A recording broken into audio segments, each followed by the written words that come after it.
Good morning, ladies and gentlemen, and welcome in this first info day of the CBE JU. First of all, I would like to thank my team, the colleagues from BIC and the European Commission for their presence and for their contribution to prepare this event today. A very big thank to John Bell, Director Healthy Planet in the DG RTD and Chair of the CBE Governing Board, as well as Rob Beekers, Director of New Business Development at Cargill Bioindustrial Group. Rob was appointed as new BIC Chairman just a few weeks ago. I know how important it is for both of you, John and Rob, to be with us today. In my welcome speech at the last BBI JU Info Day in 2020, I said, thank you and maybe see you under CBE. And here we are. After a very long process, the Single Basic Act for the European Public-Private Partnership under Article 187 entered into force 1st of December last year, following a decision of the Council of 9 November 2021. As most of you know, CBE JU will build on the success of BBI JU. And this success is also your success. Having contributed to preparing the proposal, applying for calls, and then performing the 142 projects of the BBI JU portfolio, delivering amazing results.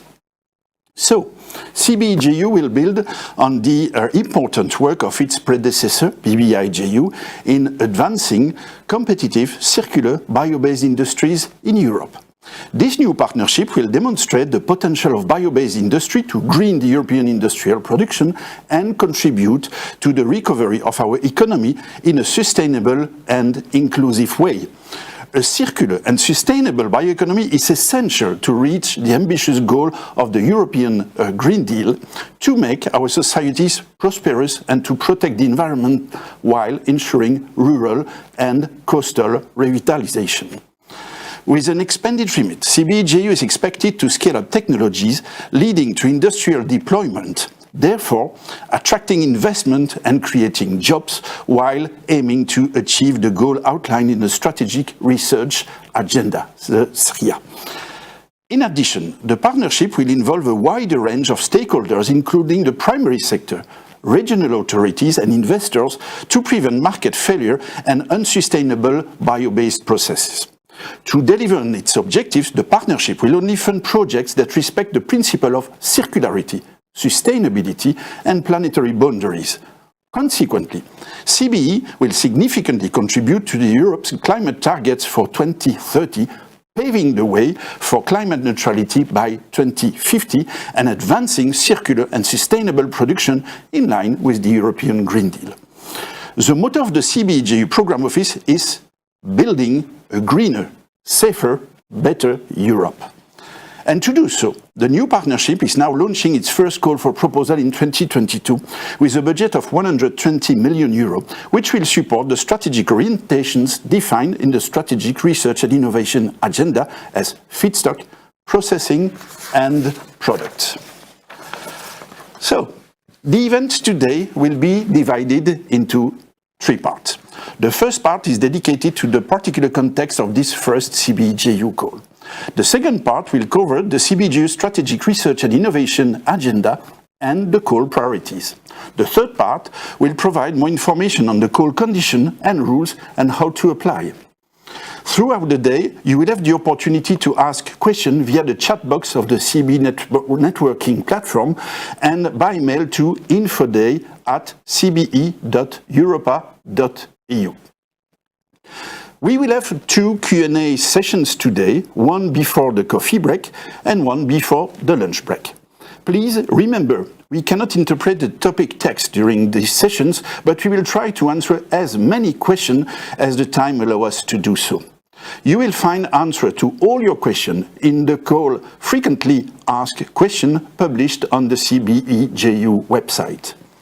After the lunch break, we will start the online networking event.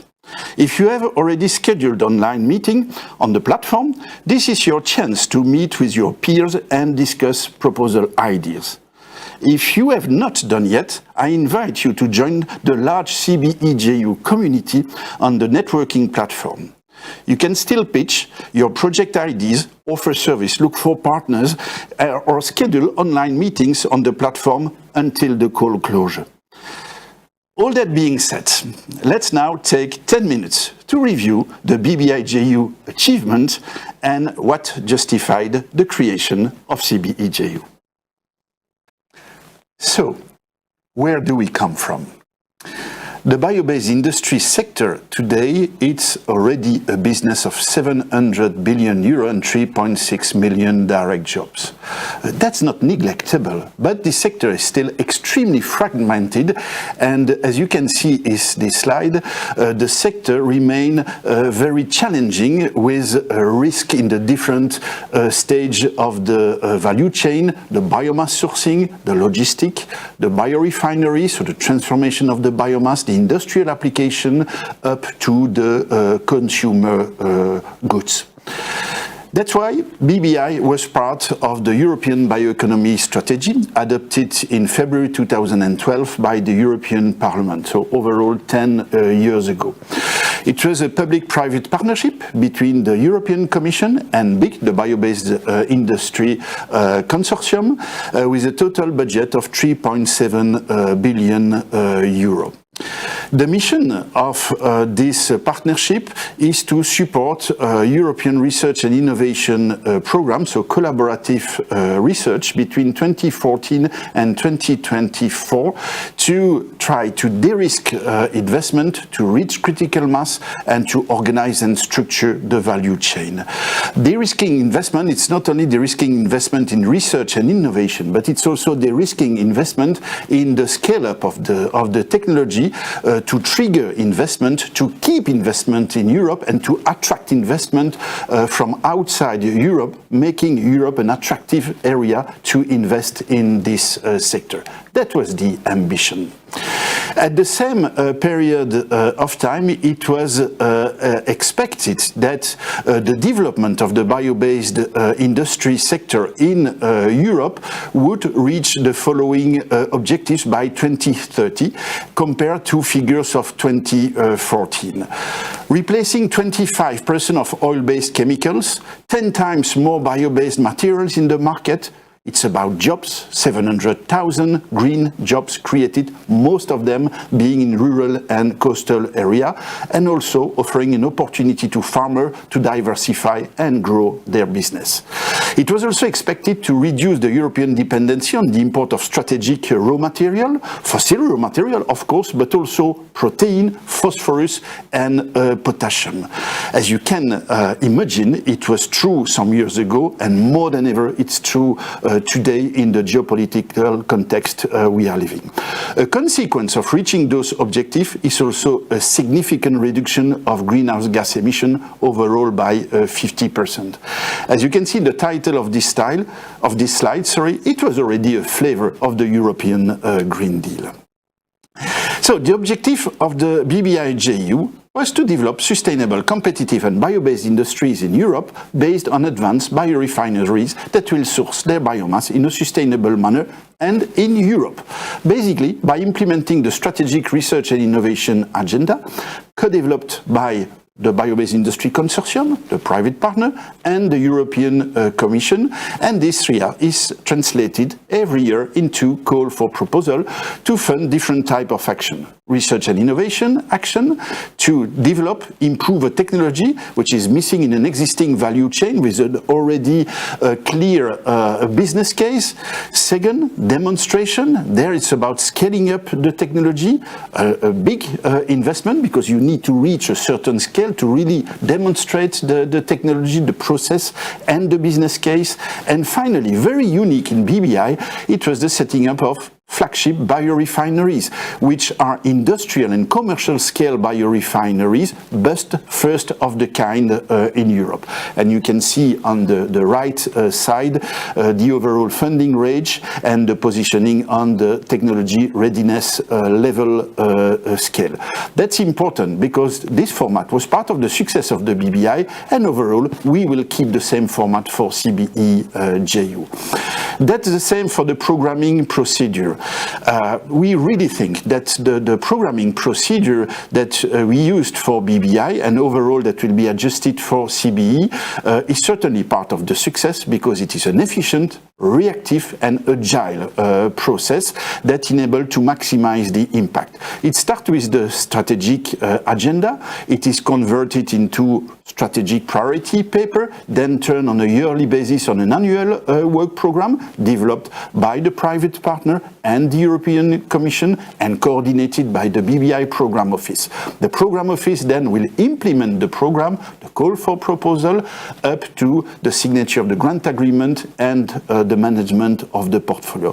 What is important is that we have a yearly monitoring of the implementation of the program to learn the lessons, identify a gap, deviation, propose action to compensate this deviation, and it is taken into account for the call of next year. So very efficient, reactive and agile programming process. Now, some figures.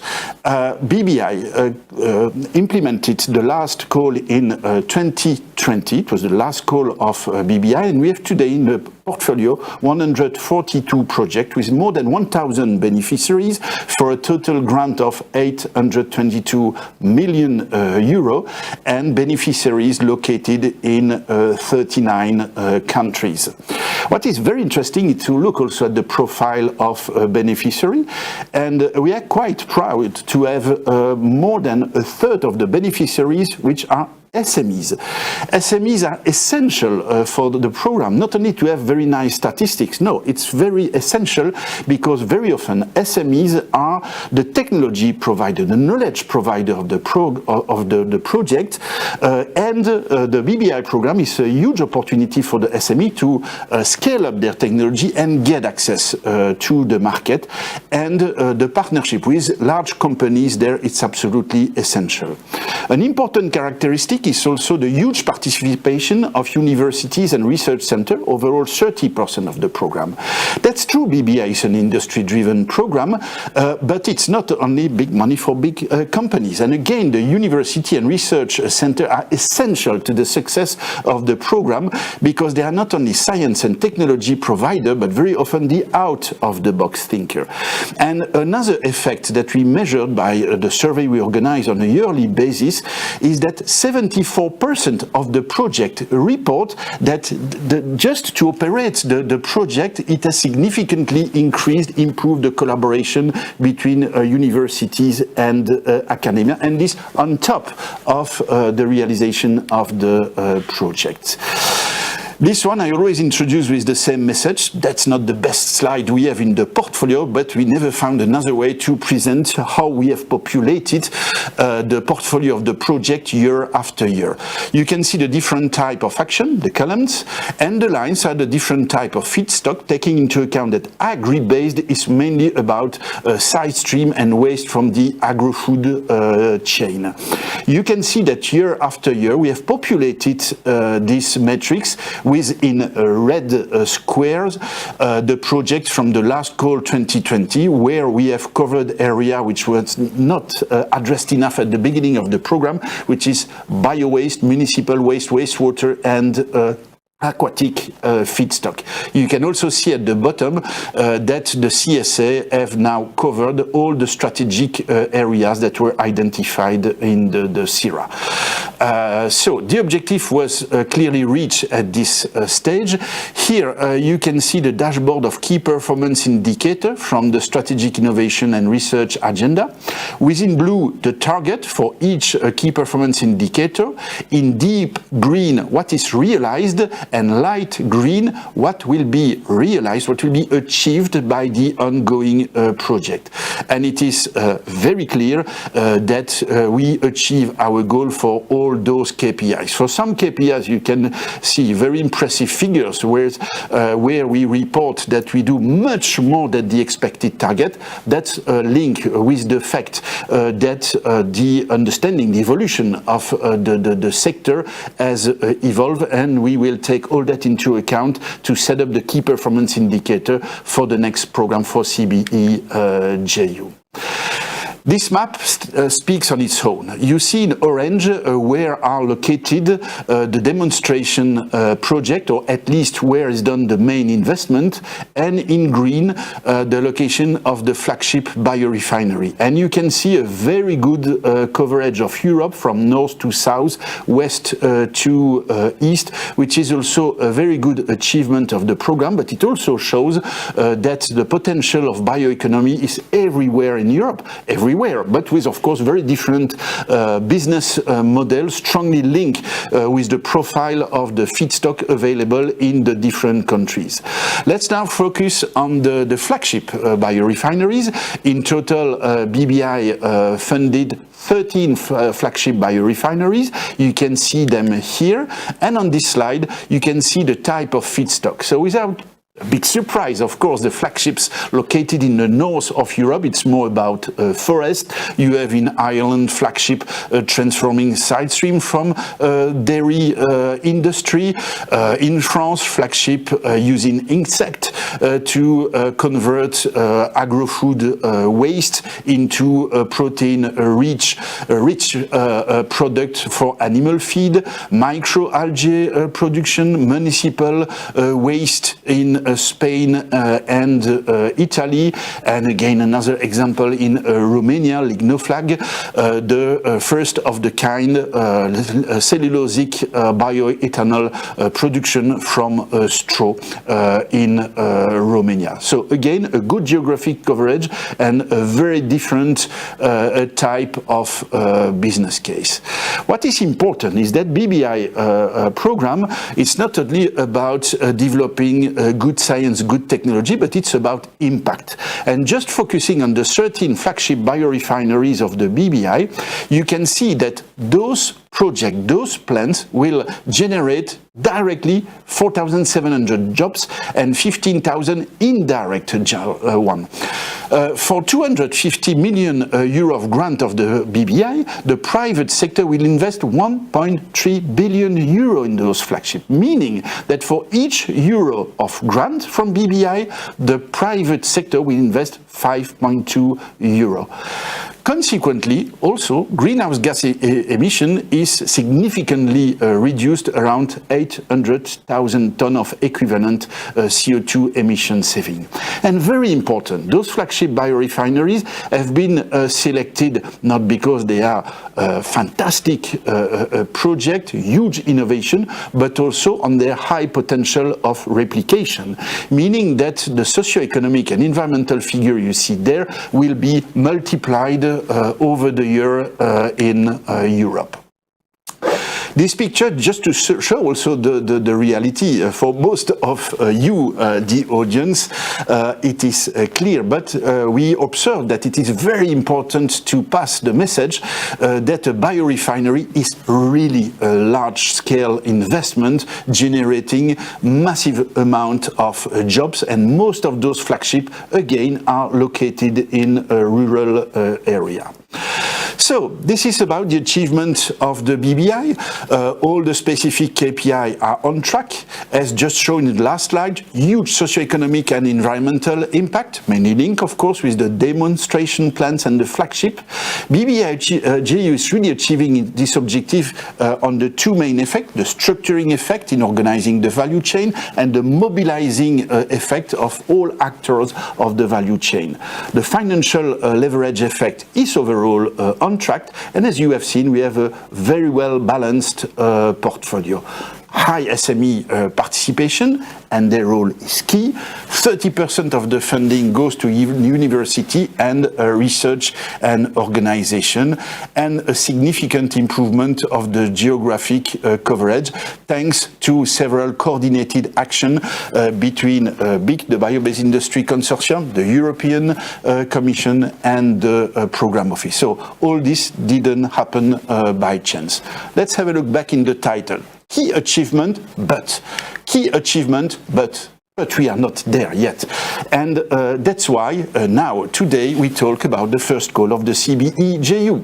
We are not there yet because investments are still huge and very risky, with difficult access for private capital for a lot of projects, remaining funding gaps for demo and flagship, because those projects in Europe are not considered bankable.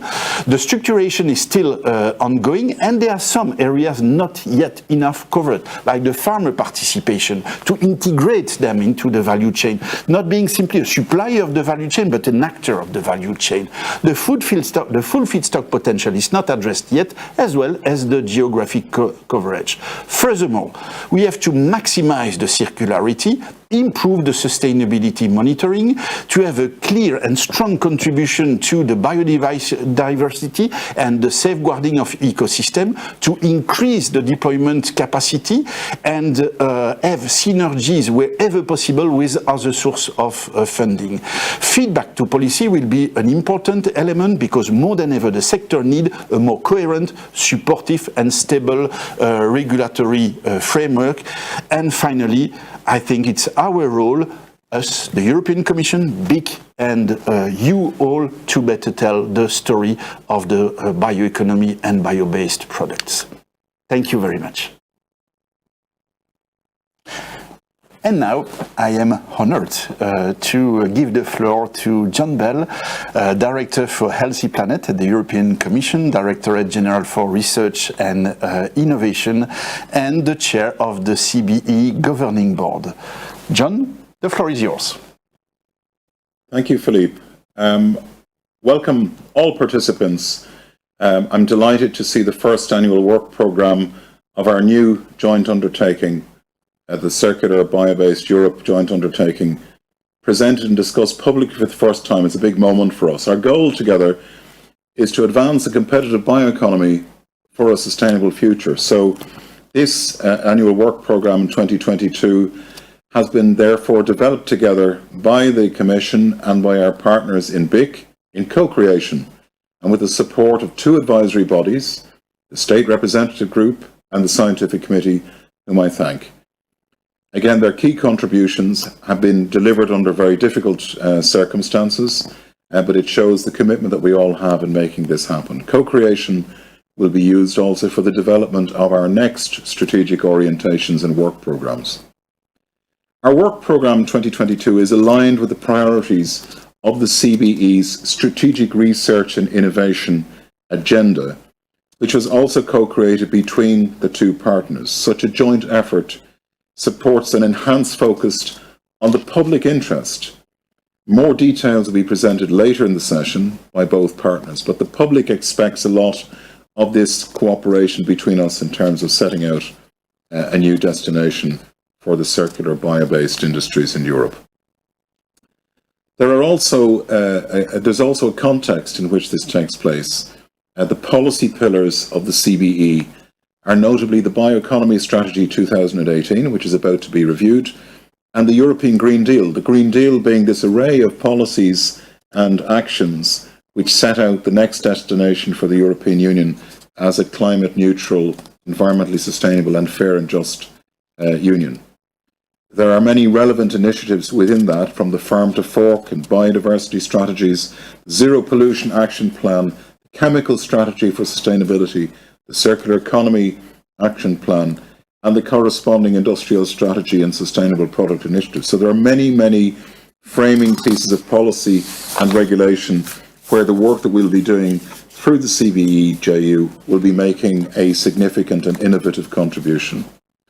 The CBE JU is, of course, following on from the success of its predecessor, the Bio-Based Industries Joint Undertaking.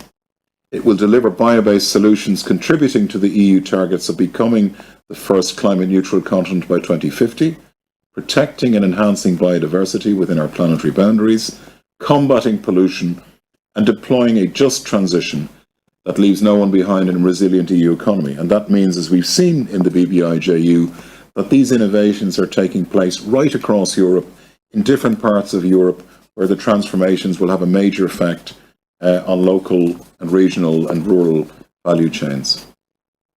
It's very important that as an open partnership that newcomers will join and apply. And I'd like to stress the need to keep the partnership attractive and open as an initiative, and that it should be based on excellence and focused on a high impact for all the actors. But that's up to you to make sure that that's the case in terms of what you bring to the call. It's expected to engage and mobilise the whole of the European circular bio-based sectors to define and to address the forthcoming challenges and objectives, while the annual work programmes will be supportive in the medium term to achieve this. So this is part of the process we're involved in today. The goal, as I said at the outset, is the framing policy goal, the primary mission of the CBE, which is to advance a competitive bioeconomy for a sustainable future. The general objectives of CBE are to accelerate the innovation process and the development of bio-based innovative solutions and their market deployment once they are mature, while ensuring a high level of environmental performance, including climate neutrality and zero pollution ambitions, and the social acceptance of bio-based innovation.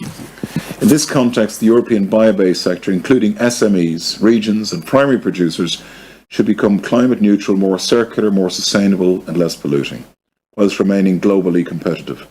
So a strong, resource efficient and competitive bio-based innovation system can increase Europe's dependency on and decrease Europe's dependency on and accelerate the substitution of non-renewable fossil raw materials and mineral resources. We finally get to that post-petroleum economy. This, of course, is underlined in the current geopolitical context with Russia's war in Ukraine and its global impacts. And with this, we reach out, of course, to our fellow Europeans in Ukraine and ensure that any potential Ukrainian participants are welcome to join, as you are in our Horizon Europe calls. We underline the importance for the bio-based sector to attract investment and market uptake. The investment sector and frameworks like the sustainable finance will keep pushing towards accounting for environmental considerations when making decisions, leading to more long-term investments in sustainable economic activities and projects. The CBE, in its strategic research and innovation agenda, sets out 10 ambitious, specific key performance indicators you should be aware of. Each of the topics in our work programme will deliver on a number of these KPIs, again, helping to reach the ambitious overall objectives. This is in keeping with the policy framework, the 2018 EU bioeconomy strategy, which aims to build a circular and sustainable bioeconomy in Europe through a set of actions, particularly in underrepresented areas, plays an important role also for bio-based sectors and innovation, which are a key motor of this sustainable bioeconomy transformation, and the actors covered in this JU. We invite national policymakers to develop and implement such national strategies as soon as possible as part of making the framework conditions favourable for the work of this JU and those of you in these calls. We will have a strategy progress report on European bioeconomy policy, stock-taking and future developments coming out quite soon. It should be out in the coming weeks. And in that, the report concludes that we are on the right path with the implementation, especially in deploying the bioeconomy across Europe. And the work that we've been doing in the BBI JU and you're doing here will be indicated as one of the most promising areas in terms of progress that has been made. And with that, may I invite you to a high-level conference in the Brussels, in the Charlemagne building on the 6th to the 7th of October, the bioeconomy as a driver of the European Green Deal, reconciling planet, people and prosperity. Come and join us in taking this conversation forward. The Bioeconomy Strategy Progress Report is an important read for you to see the context in which this initiative is taking place, and it includes that more understanding is needed to resolve multiple pressures, notably on land use. The European Commission has also developed a recent communication on sustainable carbon cycles to improve our understanding on conflicting demands for land and biomass, and we need concrete research and development projects to be deployed to support this task and this transformation.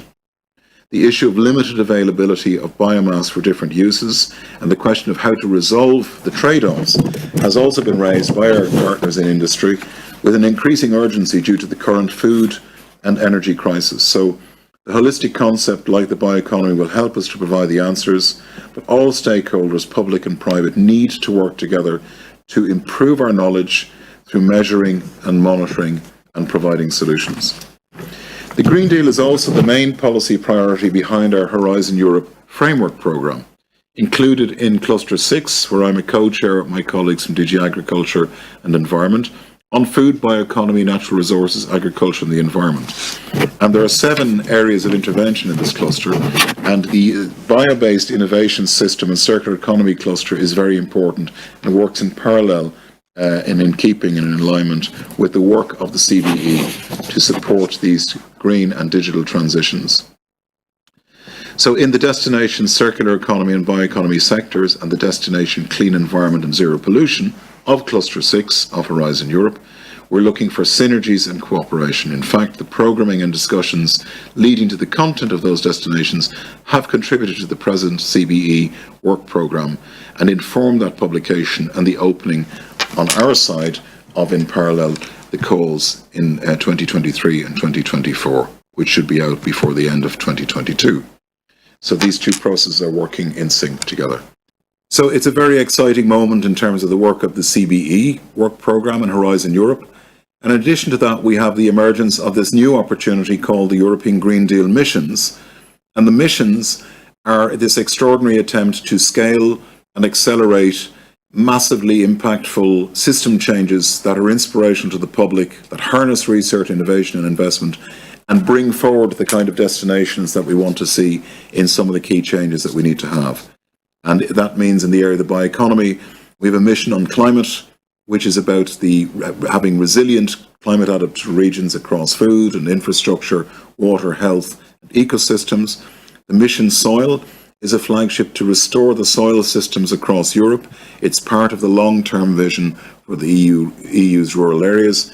And the mission Restore Our Oceans and Waters by 2030, again, it's about cleaning up the water systems on land and sea.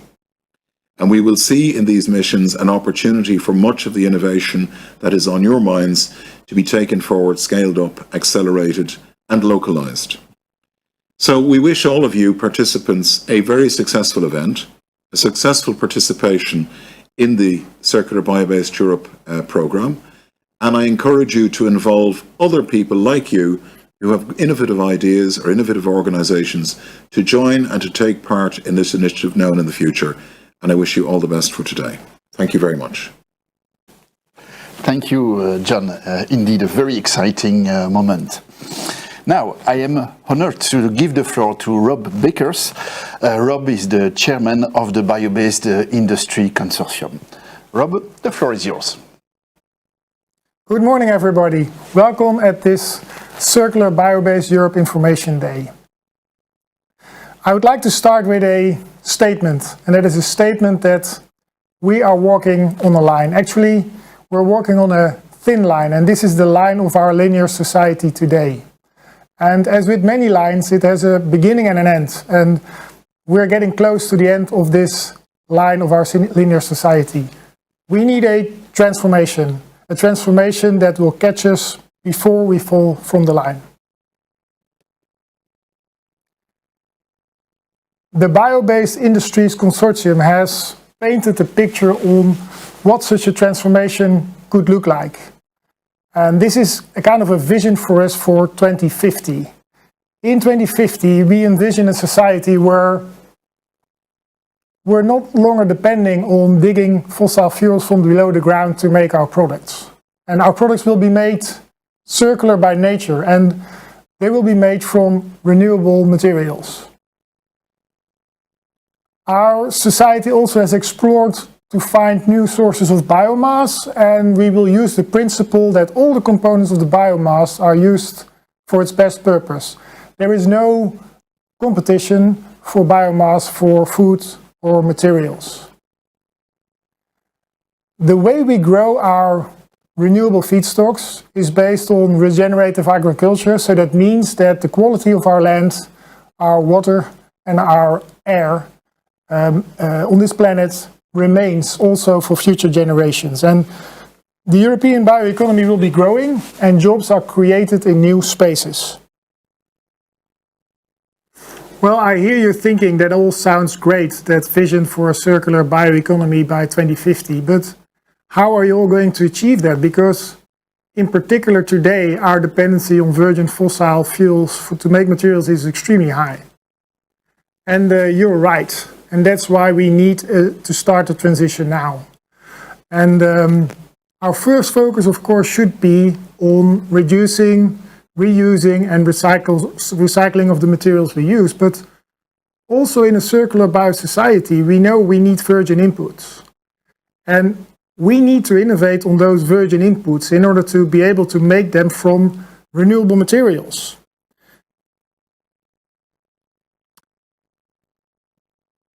And that is why it's crucial to foster an innovation in Europe that allows R&D and developments to happen in the bioeconomy. Well, the good news is that Circular Biobased Europe has that purpose of fostering an innovation environment in Europe. It is a joint undertaking between the European Union and between companies from the private sector in Europe. And those companies from the private sector, they are united in the Bio-Based Industries Consortium, also known as BIC. Currently, BIC has over 240 members, and our activities, they span across activities for CBI JU, but also we have activities in business, in finance and society. The activities under CBI JU are really foundational for us.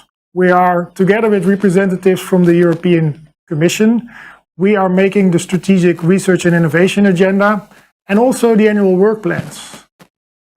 And it is very important to have companies and BIC represented in those annual work plans and SRIAs, because our customers, our companies, they really know what the requirements of the different markets are. And also we have the experience on how we can carry innovations through the value of that.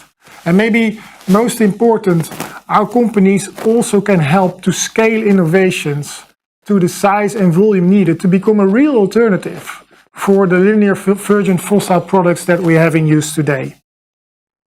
We are very happy that CBE is now established and that the first annual work plan is now being launched. That work plan has 12 calls for proposals, and the topics are very well balanced between feedstocks, new products, sustainable processing, and food security.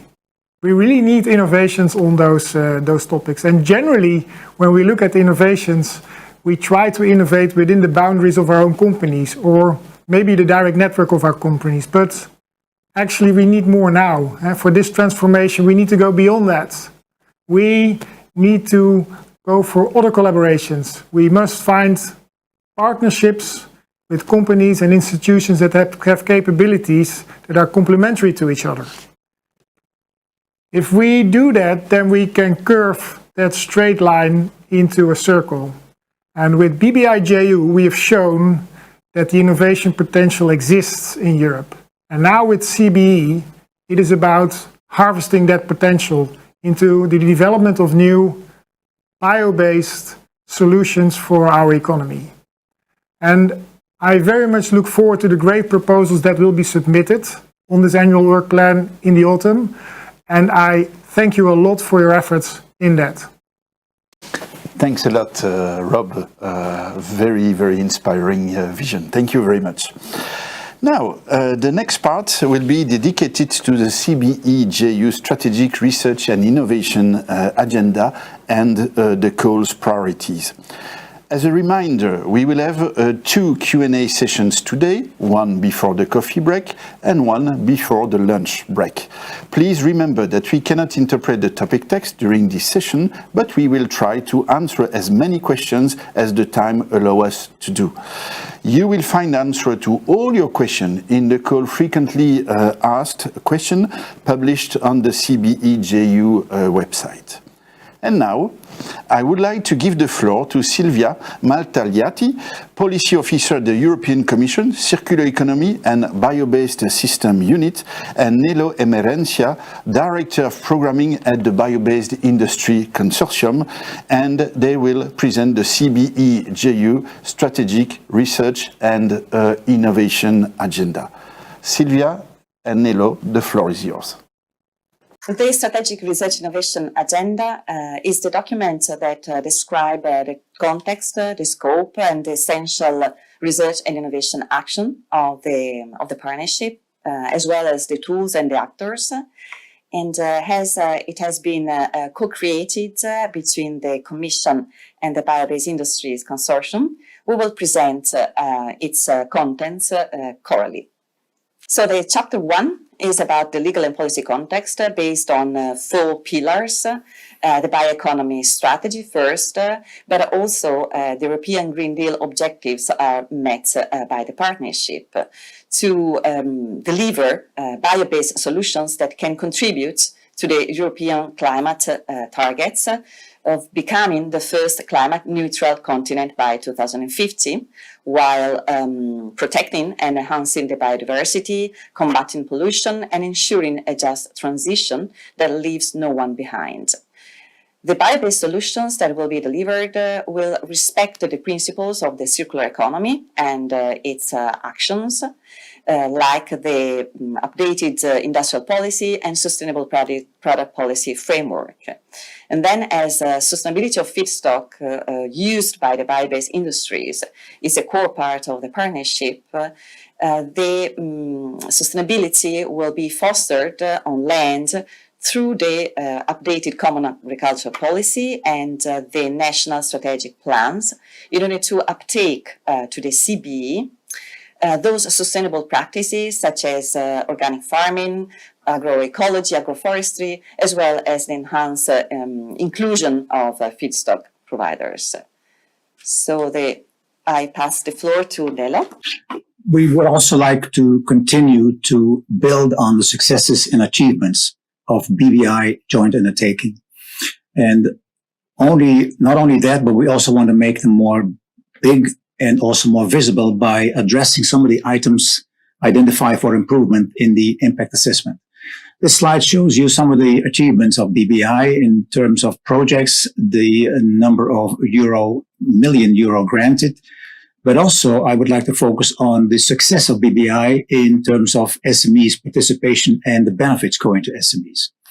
Other than that, in terms of impact, we're glad to see the structuring effect where we have been able to break down barriers that have been separating the traditional industrial sectors for many, many years and bringing together non-traditional partners in projects and in all sorts of combination. For example, you see the chemical industry participating in one of the same project with food and feed and others, non-traditional partners. In terms of the mobilizing effect, it's good to see that there is now a very high awareness level and also a willingness to participate in this innovation-driven endeavor out to contribute to climate neutrality, zero pollution, and enhancing biodiversity. And also we pay attention to make sure that we have an all-inclusive industry across Europe by distributing the benefits across the regions. And then the chapter 3 is about the why and the how of the partnership. So that the Commission and BIC will find an alignment of their interests and priorities. On one side, the public interests pursued by the Commission that will aim at enhance the competitiveness of the EU economy, job creation, balanced regional development and economic cohesion, climate and environmental performance, and the interests of industry of a better market conditions, removal of barriers, the risking of investment, resource efficient and circular technology and operations, engaging value chain actors. But also the CBE will have more stakeholders because the ecosystems of the bio-based industries is very complex. So stakeholders such as the research and educational communities, the policymakers from the national to the regional scales, the investors such as investment funds and commercial banks, and the feedstock providers from primary to bio-waste, from industrial and urban sources, and the civil society, consumers and their organizations. And then coming to the scope, of course, the scope of the partnership is based on the above-mentioned priorities, but taking into considerations also the existing initiatives at the boundaries of the bio-based industry. So that the scope is basically the fact that the economic sectors that will be in scope of the CBE are basically all the sectors of the bioeconomy, converting the biological resources into any bio-based products. But bio-based products in the scope of the CBE will not include biofuels and bioenergy, food and feed, pharmaceuticals, and medical devices, with the exception of food and feed ingredients and soil nutrients that are in the scope.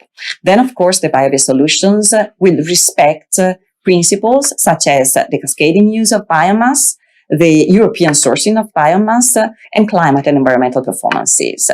A special attention will be given to activities that enable the conversion of waste, residues, and side streams in respect of the circularity principle of the partnership. And then the social dimension as well will be developed through the involvement of local actors to boost the regional bioeconomies, also reducing the dependency on imports of natural resources. Back to you, Nelo. Oh, no, it's me. So the chapter 4 is about the strategy for operation of the CBE partnership, indeed, that is based on the Council regulation establishing the joint undertakings and the Horizon Europe regulation. So basically the 3 general objectives and 6 specific objectives defined in the Council regulation form the structure of the strategy, where the general objective to accelerate the innovation process and development of bio-based innovative solutions underpins specific objectives of increasing the intensity of research and innovation activities, their integration across the Union, including in regions with underdeveloped capacity, and the development of more sustainable bio-based solutions and innovations. The general objective number 2, to accelerate the market deployment of the existing mature and innovative bio-based solutions, underpins specific objectives of reinforcing the integration of bio-based research and innovation in the bio-based industry, also with the involvement of all the actors along the value chains, including feedstock providers, and of de-risking the investment towards innovation. And finally, the general objective to ensure a high level of environmental performance of bio-based industrial systems means to embed and enhance the principles of circularity and sustainability in all CBE activities, also in order to facilitate the social acceptance of the bio-based innovation.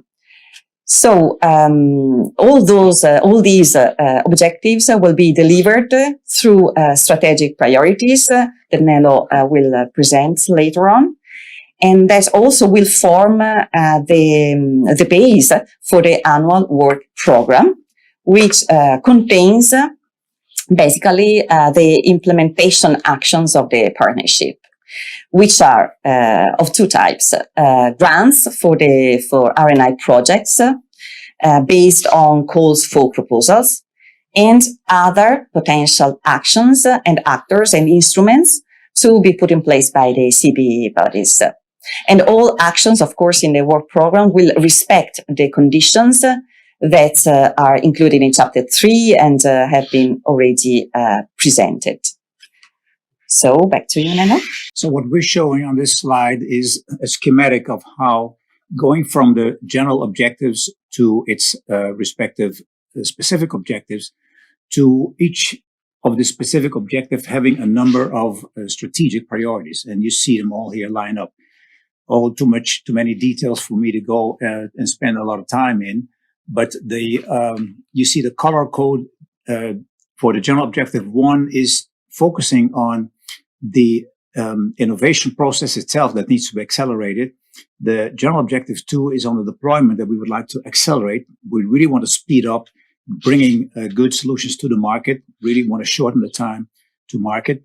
And the third one is on the environmental sustainability framework. And you see that on the right-hand side, the slide shows that each of these specific of the strategic priorities combined will have their set of action areas plus the appropriate mechanisms to deliver in these action areas.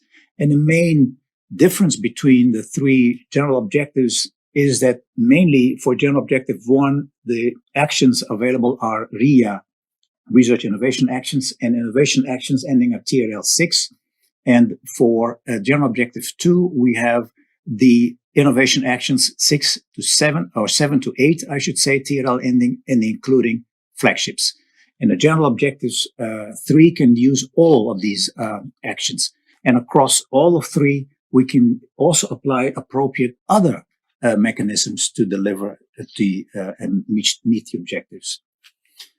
When we look at clustering, we can put all these specific strategic objectives in a different way, and then they nicely will fill the elements along which the bio-based industry has been organizing and has been working for the past couple of years. And you see on the first column, or the first cluster, you see all the strategic priorities lined up that have to do with feedstock, both there according to General Objective 1, which is to speed up the innovation process, as well as 2, ways to accelerate the market deployment. And the middle cluster is on processing, and the third one is on products. So all these elements of the value system are nicely covered by appropriate strategic priorities. And the other remaining strategic priorities are for cross-cutting items. And you see here on the 3 clusters, you see on the left-hand side, those that will help us improve and extend the communication. In the middle, you see action areas that we will apply to improve access to finance. And the third column there is on working on environmental sustainability framework. So it all lines up well together for the industry to deliver and meet the objectives of this CERA. For you, Silvia. Thank you. So the 5th chapter is about governance, and it summarizes the constituency and also the roles of the different CBE bodies and the principles applied in operation, such as the balanced representation, the consensual decision-making, transparency, accountability, and avoidance of conflict of interest. The CBE also will have a new advisory body, the deployment groups, that should be open to other key stakeholders, such as, for instance, to primary producers and other feedstock providers, to regional actors and to investors, to improve the deployment conditions of the CBE activities. The chapter also includes an overview of the programming documents and procedures that indeed will involve both the partners, the program office, as well as the advisory bodies. And the task of monitoring and reporting on CBE activities will be allocated to the program office.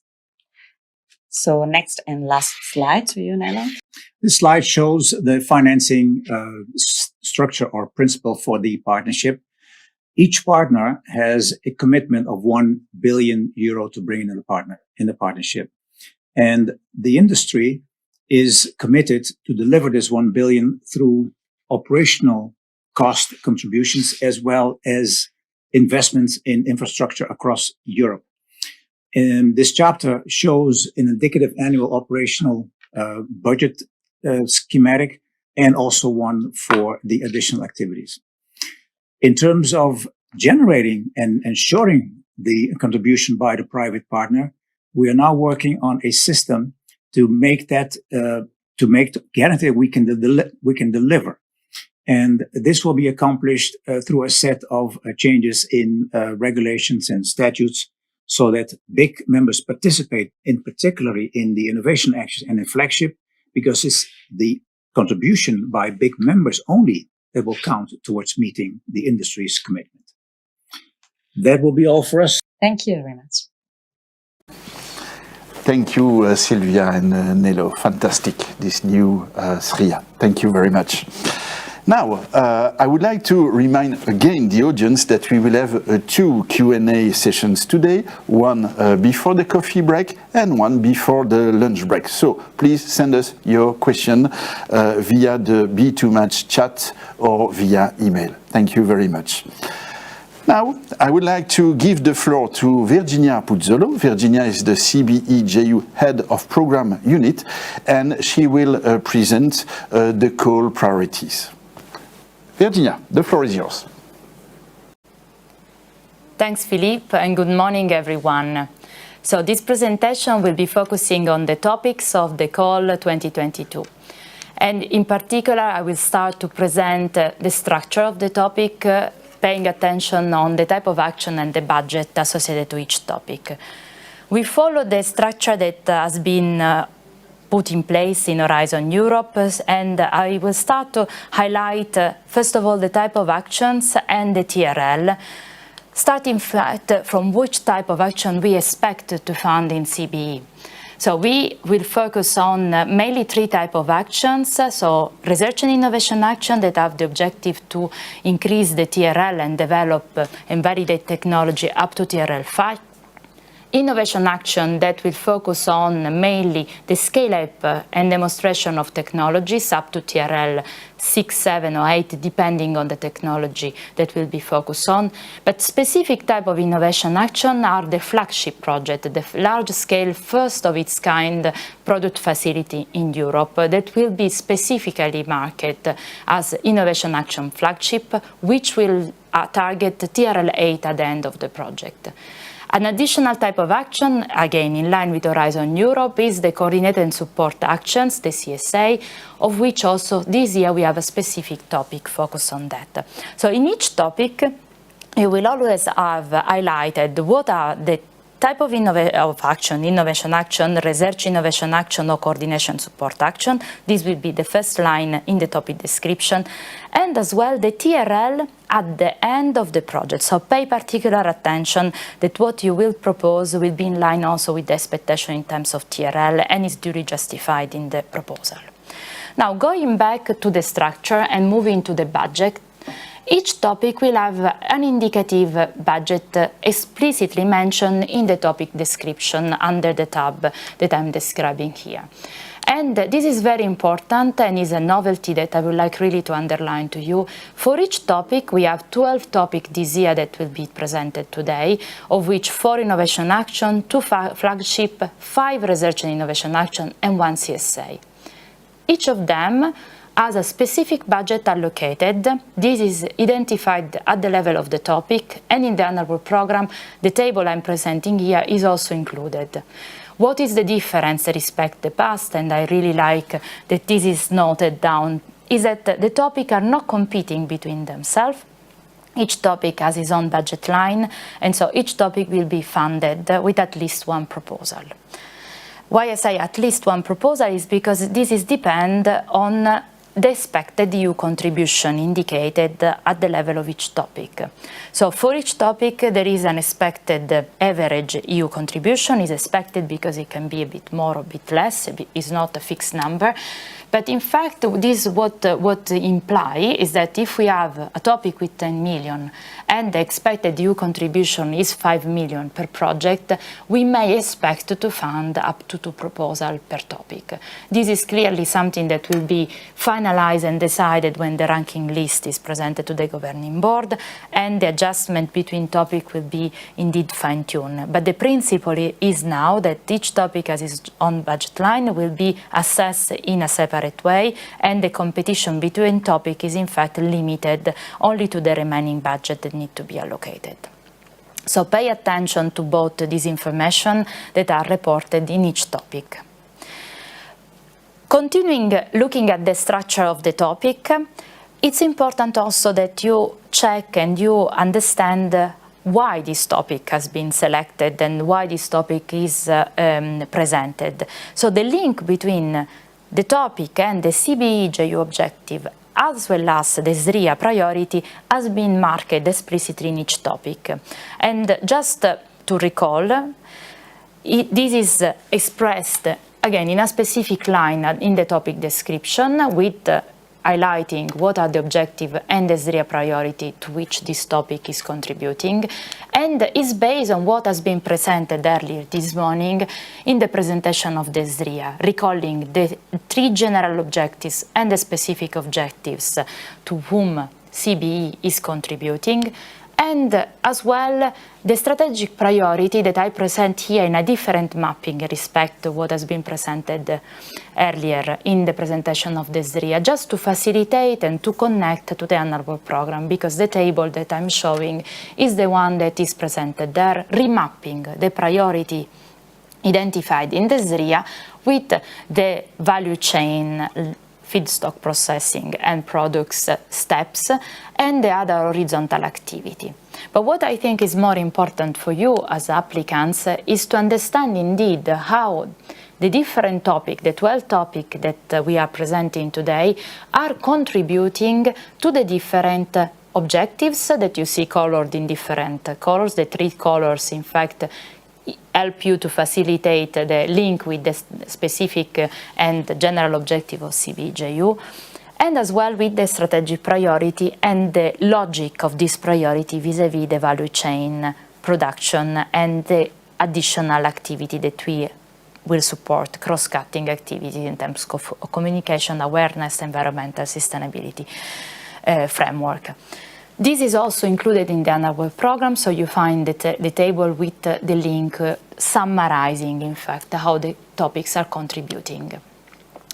To conclude on this part, the CBE JU have set a number of specific KPIs. These are described as well in the SRIA, and it's important that you also pay attention on how each topic is expected to contribute to this KPI, because the projects selected from that topic will need to report and are expected indeed to pay a contribution to the KPI that are mapped in this table, where each of the KPI, the 10 KPI defined for CBE JU, are mapped vis-à-vis each of the topics that we are going to evaluate this year in the Call 2022. These information are fully available. I know the table is a bit small and difficult to read in a presentation, but they are included in the annual program, in the topic description and in the general table. Now, to move to the topics specific, I tried very shortly to give you some key information on each topic of the 12 topics we are going to have. So bear with me. I know it's a bit long, but I think it's important to highlight few elements that can be important for you while you will decide to prepare a proposal and submit a proposal in the CBE Annual Program 22. So the expected outcome and the scope are indeed the 2 elements that are described in each topic, and I will elaborate one by one in the subsequent slide. So let's start with the innovation action topics. We have 4 topics. The first one is the one on biogenic carbon capture and use for circular bio-based product. This topic aims to have an innovation action that will find a proposal with project that will end at TRL 6, so pay attention a lot, as I say, to the NTRL, and with a budget of 10 million, possibly a new contribution of 5 million per topic. So these are information you will find in each slide at the top right of the slide. I will not be so exhaustive in the next slides, but I think are the key basic information that allowed you to understand the size of the project you have to propose, the type of action that is targeted in this topic, and in fact what will be the objective in terms of NTRL at the end of the project. But this specific topic will focus, in fact, in 2 things: in develop or new technology, so improve existing technology solution, of course, for carbon capture and use and the production of sustainable, renewable carbon-based products. The idea is really to focus on the higher carbon removal potential of bio-based system and trying to address the need of improved environmental performances of the bio-based processes. One novelty as well that will be presented by one of my colleagues later today is also that there will be a specific requirements. This is applicable to all innovation action and some research and innovation action topic on including the multi-actoral approach in the proposal. This will be, as I said, described better by my colleague, but pay attention that in the slide, when there are other elements, these are compulsory elements that need to be included in the proposal when you are preparing it. Moving to the second topic, that's still an innovation action, a bit with an objective to go to a higher TRL, TRL 7, but a similar type of envelope in terms of total budget and average EU contribution. The objective of this topic is very important and is focusing on developing a cooperative business models with the idea of sustaining and valorizing the primary producers, in particular for what concern mobilization and valorization of agricultural residues, byproducts and waste in rural areas. So here really we have a medium-long-term objective to sustain the development and establishment of cooperative-owned biorefineries with the possibility of a real vertical integration of primary producers in the bio-based system, with the idea indeed of improving the capacity of creating cooperation between regional stakeholders in the rural area. Of course, the multi-actor approach is mandatory as well in this topic. Next topic, still an innovation action. Here the focus is different. We really want to support the creation of bio-based alternatives to fossil-based chemical building blocks.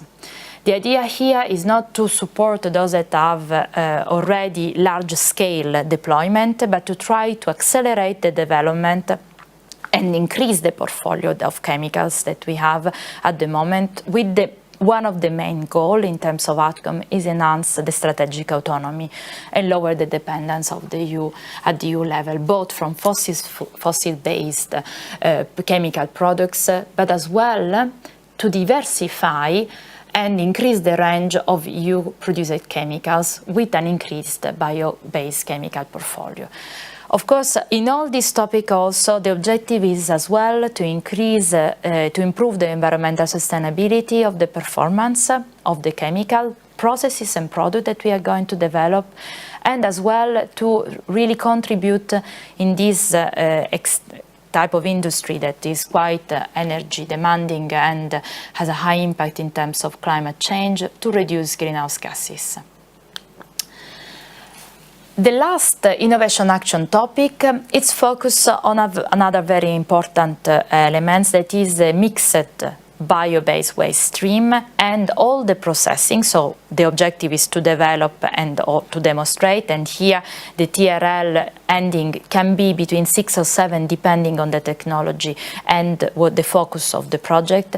But the aim is in fact to go as much as possible to develop innovative technologies for recycling, upcycling of secondary bio-based feedstock residues and bio-based waste, and tackling the challenges that this mixed bio-based waste has still open, with the idea at the same time of implementing a symbiotic process across the different operations that are involved. However, be careful that some, and especially certain type of waste are not considered eligible in this case, are excluded, so pay attention when you read the topic so that your objective is in scope with the topic. And now moving to the next block of topics that are the flagship one. So, as I mentioned at the beginning, they are innovation action, but specific one. Innovation action that aim to create the first of its kind biorefinery in Europe, and that clearly have to end at TRL 8. The volume here in terms of budget is bigger. We speak about 14 million, and we expect to fund only one project, so we expect to receive proposal in the same average of funding. So the first one that we have two flagship topics this year. One is really focusing on the maximum valorization of sustainable sourced bio-based feedstock in multi-product, zero waste, zero pollution biorefinery. You see, very interesting and very challenging topic. The idea is, in fact, is to demonstrate a new concept of biorefinery that can really have the maximum reduction of waste and pollution, at the same time the production of different bio-based products. So it's in fact focus also on the cascading principle and use of bio-based feedstock, and is really targeting the zero waste and the zero pollution. All flagship as well request that the multi-actor approach, as they are innovation action, is mandatory in the proposal and will be something evaluated and described specifically in the other presentation. The second flagship topic instead is focusing on alternative sources for added value food and feed ingredients. Important to underline ingredients. Similar objective in terms of TRL, TRL 8, and as well in budget volume. We speak about a topic of 14 million with one expected project of the same volume. Even here, the objective is to go to a large production of high-value sustainable food and feed ingredient or feeds, or you can decide also to focus only on one of the two, from alternative and sustainable, not animal sources. And here there is a list also of what can be encompassed in terms of feedstock and what have to be the environmental consideration to be considered in the development of this flagship activity. Moving to the next block, we have 5 research and innovation topics. Here I pay attention to, again, the top right corner. We talk about research and innovation action with the aim of reaching TRL 5. I will mention once because the envelope budget per topic is the same for each topic, is 9 million, and we expect proposal of around 4.5 million each, so with the possibility of funding up to 2 projects per topic. The first one is focusing, in fact, on high-performance bio-based polymers for market application with stringent requirements. So please pay attention, in fact, that this is have to be specified in the proposal. Which type of markets you are going to target, what will be the requirements as well, and it's something that in fact have to be focusing on the high performance part of the polymers that will tailor the specific functional properties for specific predefined range of application to markets. Next topic, still a RIA topic. The focus here is instead on bio-based coating, barriers, binders and adhesive. We want to develop and validate novel alternative formulation for renewable, recycle and biodegradable with a minimum of 9% and minimum 9% of bio-based coating. So barriers, binder and adhesive. So we want to push forward the state of the art, reaching TRL 5 as in all the other RIA in this specific field. The next one is a topic RIA, which focuses instead in the circular by design bio-based materials with the aim of improving the circularity, especially of complex structure. So here can be development or design new novel circular by design materials and B2B products, which are in the scope of CBE. Again, important that you refer always to this RIA and what are the objectives of the partnership. The next one is the RIA topic that focuses on proteins from alternative and unconventional sources. Here is the idea of upscaling and trying to develop and to move to TRL 5 testing and developing potential disruptive technology to produce proteins with novel and improved properties from unconventional and sustainable sources with the possibility of scaling up. So here we again, the ambition is to be more disruptive, try something that need to be upscaled up to TRL 5. In the last RIA topic, we focus on another important subject that is fibers. The idea of creating feedstock that could, in the next phase, go to a biorefinery process. In particular, the idea is to look at the low-input fibrous crops, trying to develop capacity, in fact, for also breeding and cultivating or harvesting in the optimal way. So all the chain that go from the cultivation up to the processing, with the aim of creating a sustainable provision of green biomass. And this could be used in different application sectors that can range from textile to automotive, construction and furniture. Last topic is the CSA topic, so this is completely different from the other one. Here we ask to have one consortium to come with the proposal that can cover a budget of 3 million. We expect to fund only one project here. And we also included, and this will be described in the presentation of another colleague, the possibility of having financial support to third party, which is a specific feature of the CSA, of this CSA, and with a dedicated envelope to that included in the topic. So what is the objective of this topic is to develop and validate a monitoring system of environmental sustainability and circularity.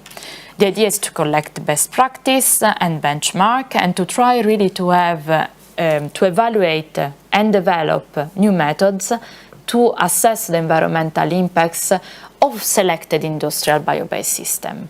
So the outcome of this CSA will be a monitoring system and a capacity that we can use to assess the environmental impacts and circularity of bio-based system in the EU single market and outside.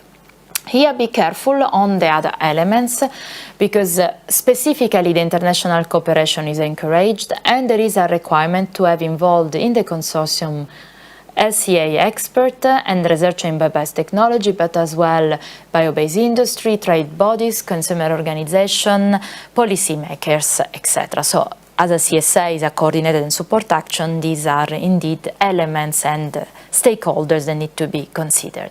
And with this slide, I finish my presentation and I thank you a lot for your attention.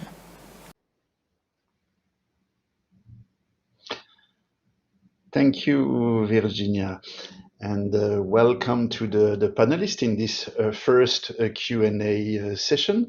I already introduced Silvia Maltagliati. Silvia is a policy officer at the DG RTD Unit B1. Virginia was the previous speaker. So Virginia is a head of program unit in CBE JU. And welcome to Dirk Carré, executive director of the Bio-Based Industry Consortium. First of all, I would like to warmly thank the audience because we received many questions. We tried to regroup some of them. And I see here a first question for you, Virginia. It's about a budget line in the call 2022. The question is, in CBE JU, there are no more budget line per type of action like in BBI JU. So in practice, what does a dedicated budget per topic means for applicants? Virginia.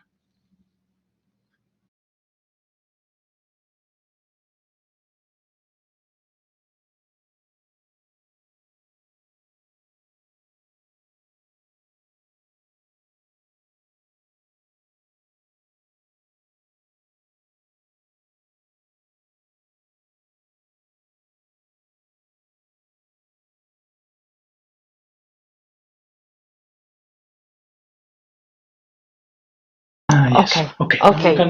So we had just a glitch. I think you could not hear anything. So I'm starting from the beginning.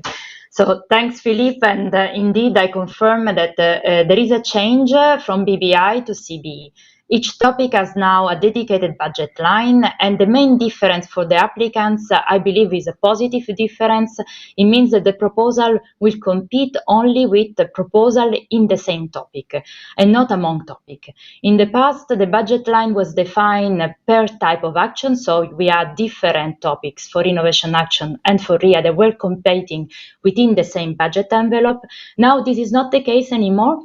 Each topic is separated and only proposals from the same topic compete for the funding allocated.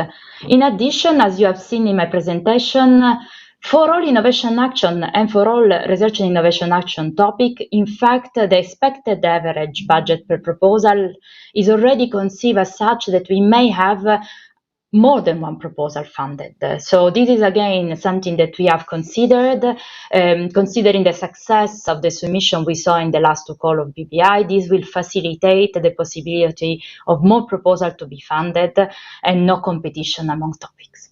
Thanks, Philippe. Back to you. Thank you, Virginia.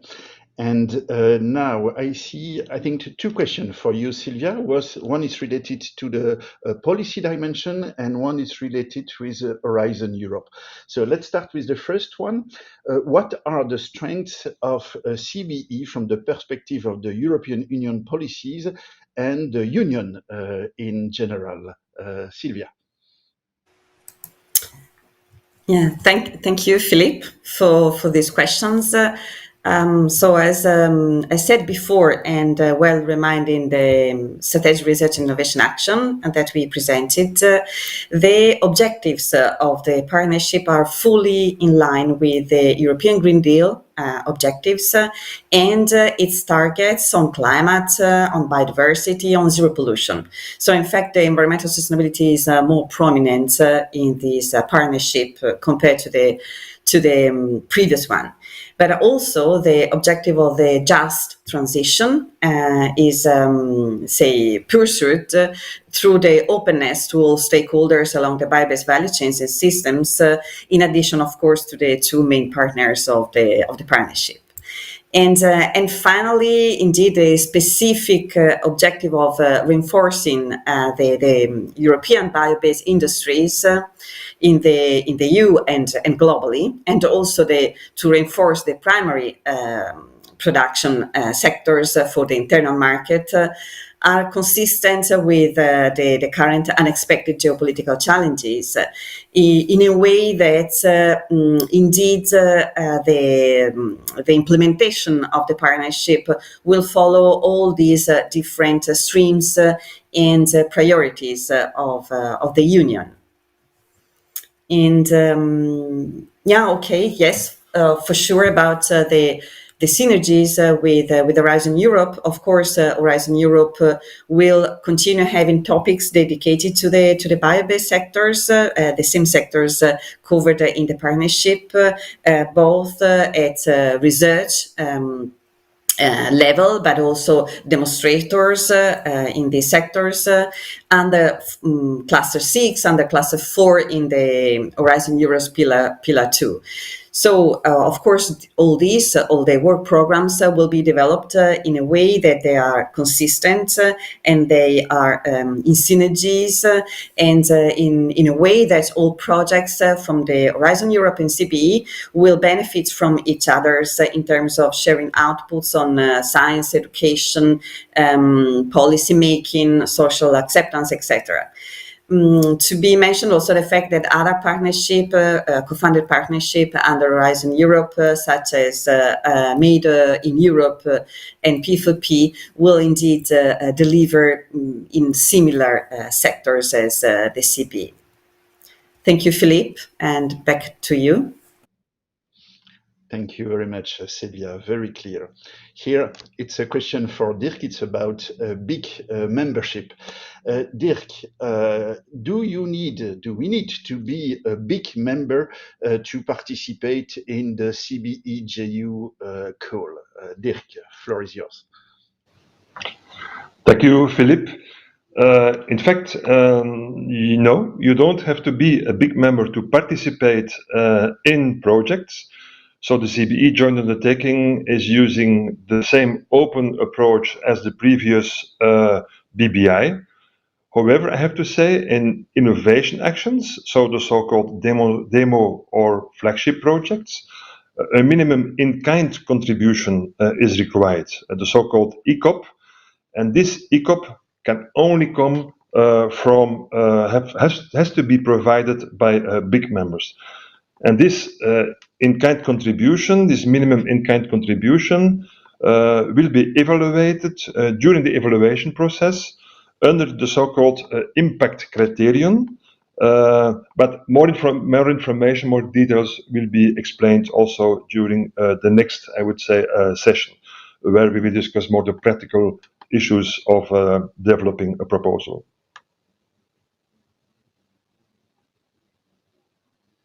Over to you, Philippe. Thank you very much, Dirk. Now, another very practical question for you, Virginia. The topics are very diverse. So what is the ideal project duration? Virginia, please. Okay, thanks, Philippe.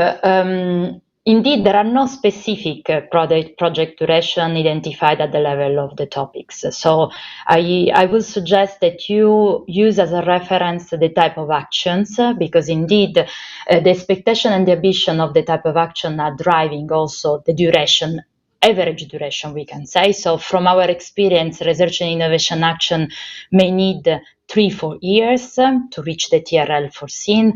Innovation action, they can go up to 4-5 years, and normally, especially innovation action flagship, may need a bit a longer period, and often they last around 5 years. So you can use this as a reference, but I would specifically encourage you to be realistic and to define the duration of the project in function of the ambition of your project and the objective that you are setting. Thanks, Philippe. Thank you, Virginia. Another question here about big membership, but more about the current membership. So the question is for you, Dirk. It's a question from Lida Garcia. The question is, dear BIC, is the website updated with all the current full BIC members?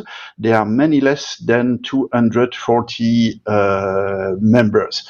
So very practical question for you, Dirk. Dirk, the floor is yours. Very good question. Yes, we have around 240 full members, so industry members. We also have, I think, more than 180 associate members. If you go to the website, we have full members that are direct full member. You can find their names and their logos on the website. But as you will see, to stimulate the participation of SMEs, which is, by the way, quite successful, which has been proven in BBI, we have also allowed SMEs to be represented via their SME clusters. We have several regional SME clusters that are a member of BIC, and the SMEs that are represented by the SME clusters, the list is also available on our website. So all these companies, of which 85% are SMEs, is available on the website. So again, if you go to the website, full members, you will also find the whole list of SMEs represented by the SME clusters that are also active within BIC. Philippe, over to you. Thank you very much, Dirk. Maybe a very last question, because many of the questions raised in the chat, in the mailbox, will be answered in the next session. But a last one here from Alejandro Theodoridis. For you, Dirk, it is again about ICOP and IKA. You have, I think, already partially answered to it. So the question is the following. Question about the financing of the partnership. How will BIC fulfill its financial commitment of 1 billion euro? Will this 1 billion be made only from ICOP, and the IKA will be added as additional leverage, or the 1 billion, which is, I think, the reality, is ICOP and IKA? So a very concrete and practical question for you. Dirk, the floor is yours. Yes, indeed. So the commitment of the BIC to the operational cost of the CBE is indeed 1 billion euro. This 1 billion euro should come from ICOP and IKA, so the in-kind contributions in projects, and IKA are additional investments made by companies linked to projects that will be set up.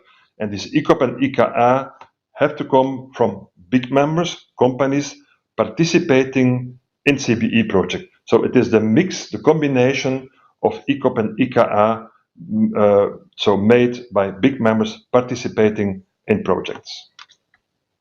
Philippe. Thank you very much, Dirk. And now I want to warmly thank again the audience and the panelists. So thank you, Silvia. Thank you, Virginia. Thank you, Dirk. It's now exactly 10:30. It's time for a coffee break, and see you in 15 minutes at 10:45 for the next session. Thank you very much.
Welcome back, everyone.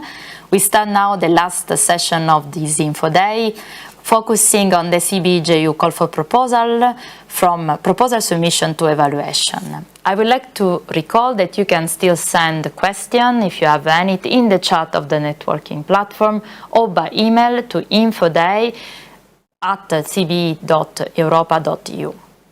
You can also stay informed about the call opening, any question that may be raised by the participants, and as well the results of the evaluation on our channels. So you have our website, cbe.europa.eu, LinkedIn, Twitter, and you can also subscribe to our newsletter. So I really encourage you to do so. And I like to introduce our call coordinator, Brigitta, for the first presentation on call submission and evaluation of proposal. Please, Dieter, the floor is yours. Okay. Good morning.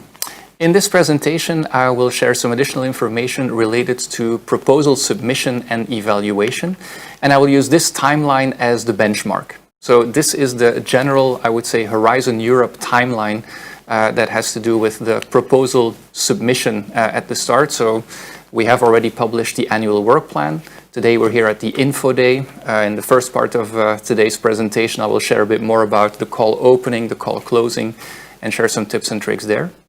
Second part of this presentation will be dedicated to the evaluation itself and some additional things that are relevant for that part. And I will also share a bit more in one slide about what comes next after the evaluation has been finished. What are the next steps? Because these dates that you see here, they might also have an impact on how you will write your own proposal. Now, you'll be happy to hear that this presentation will not be a presentation that says, and now click on this screen, and now click on that button. And there's a very good reason for that. And that is because CBE JU is fully embedded within the Horizon Europe IT framework. In other words, the Horizon Europe online manual is fully relevant for what we do as CBE JU. So everything that I can share today, if you want to find some additional information, just go to this online manual and more explanations will be provided, better explanations than I will be able to provide in the 15 to 20 minutes that this presentation will last. So here you see the different steps that I will also briefly highlight during today's presentation, or where to find the call, partners, how to register your organization, and then to actually submit your proposal as well. But also more information about the actual evaluation and the grant agreement preparation. Now, when you're browsing through this website during this throughout this online manual, there is one button that is lesser known but extremely useful, and that is this green IT how-to button. So whereas all the other blocks in this website, they provide relevant information about all the different steps that you can take. If you're wondering, but how do I need to do that in practice? Search for this green button. Usually it's top right somewhere. Click on it. You will go to a different part of this online manual, which provides screenshots, which provides the buttons so that you really know what the different steps are, how you can proceed within this IT environment. So this is one source of information, very relevant for you. A second source of information is the CBE JU website, where we have a part, of course, dedicated to the open calls for proposals. This is the place where you will always be able to find the annual work program, where all the topic texts are combined, where all the other requirements are described. But this is also the place where you'll be able to find additional guidance documents, such as our frequently asked questions list for applicants. This is a regularly updated document based on the questions that we will, for example, also gather throughout today's Info Day. So use these two sets of information, very relevant as a starting point. So let's now go a bit more into detail about the preparation and the submission of the proposals. So the main mantra that I would like to get across here throughout this part of the presentation is plan, plan, plan. Plan ahead. Take into account the submission deadline of the 22nd of September 2022. Because when you look at the electronic proposal submission, there are quite a couple of steps that you will need to undertake. You will first need to get an EU login account. If you already have some experience in Horizon 2020 or in Horizon Europe, chances are that you already have such an account. But then once that is done, you will then need to get a so-called PIC, a participant identification code, not only for yourself, but also for all the organizations that will be part of your consortium. It can be a draft PIC, it doesn't need to be fully validated, but you'll need one for each of the participating organizations. Then you'll be able to launch the submission wizard, start pre-registering your proposal, adding a list of participants, including contact persons. Maybe the system will also ask you some information related to the researchers involved in your proposal. And only once you have done that will you be able to start on the proposal itself. Proposal itself is divided into two parts. You have part A and part B. Part A is more the administrative part, but it also includes the descriptions of all the participating organizations and the ethics checklist. I'll come back to that a bit later and why that is important. The second part of your proposal is the so-called part B, the more descriptive part, the technical description of what you will be doing. And once you have, let's say, created that document and uploaded that document, it's only then that you will be able to submit your proposal, after which you'll receive an acknowledgement of receipt. In other words, the proposal submission in Horizon Europe, in CBE JU, it's not just about uploading and submitting a document. There are multiple steps that you need to go through, so please plan ahead so that you are not surprised the closer that you get to the 22nd of September 2022. I already briefly mentioned it, the Funding and Tender Opportunities portal. So this is the one-stop shop for you. This is the place where you'll be able to not only find the topics, register your organizations, but also to submit your proposal. So that was a very conscious choice in BBI JU times, but also in CBE JU. That is, we're fully embedded within the IT infrastructure. In other words, you don't need to get to know a completely new IT system or website or whatever. The submission of our proposals does not happen via the CBE JU website. Everything goes through the portal as to make it as easy as possible for you as well. A couple of words about the timing. So you can already find our annual work program on our website, where you can find all the topics, the additional requirements, and some additional information. We will then publish the call on the 22nd of June. So call publication means that as of the 22nd of June, you will be able to find all the topics also in the portal. So not only on our website, but also on the portal. We also have something called call opening. This is the moment when you will be able to actually submit proposals via the portal. We hope to have that done as well by the 22nd of June. We'll see if the IT gods are merciful there. But let's say if everything goes well, 22nd of June, both call publication and opening. If not, opening might take a couple of additional days. And then call closure, the date I already mentioned, 22nd of September 2022, a hard deadline to submit the proposals, again, via the portal. I'd also like to draw your attention to the so-called override function. What does that mean? It means that you can submit your proposal as many times as you want, and every submitted version will then override, replace the previous one. So this is a very useful tip. Why? Because closer to the 22nd of September, more and more people will become active on the portal as well. The system might become a bit slower. So the sooner that you can already start uploading and updating all this information, the better. It's always better to have a proposal that is 95% ready and submitted than a proposal that is 100% ready and not submitted because of delays, because of some unexpected IT issues. So please, as I said before, plan ahead, take into account the deadline of the 22nd of September 2022. Then a couple of words related to the eligibility and admissibility criteria and the related check. And you might wonder, but in this timeline, you didn't say anything about that. That is correct, because the evaluation is actually divided into different steps as well. The first one being the admissibility and eligibility. What is that? That is a check that we, as CBE JU colleagues, will perform once that all the proposals have been submitted. And what I'd like to get across here is that these admissibility and eligibility criteria are essential criteria. These are not just nice to haves. In other words, it's only those proposals that pass all the admissibility and all the eligibility criteria, only those proposals will be sent to the expert evaluators. If you don't pass admissibility and eligibility, this is where it stops for you. So, which of course would be extremely unfortunate if you have written a fantastic proposal, but you haven't taken enough into consideration these admissibility and eligibility criteria. Now, more detailed information about these criteria can be found in different places. First of all, in our annual work program, which refers to the so-called general annexes to the Horizon Europe work program. So again, an additional example of how embedded CBE JU is within the Horizon framework. We will also have one of the next presentations in today's Info Day. We will provide a bit more information about these admissibility and eligibility criteria, but for the full list, just have a look at our annual work program and the references to these general annexes. Once you have passed the admissibility and eligibility criteria, then the actual evaluation of your proposal starts, which is the central part here at the bottom.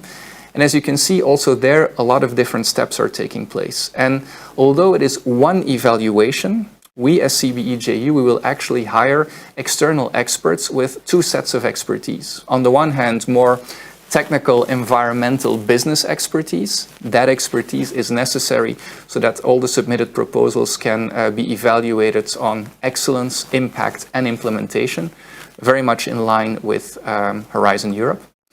But at the same time, we'll also hire experts who have experience in ethics issues.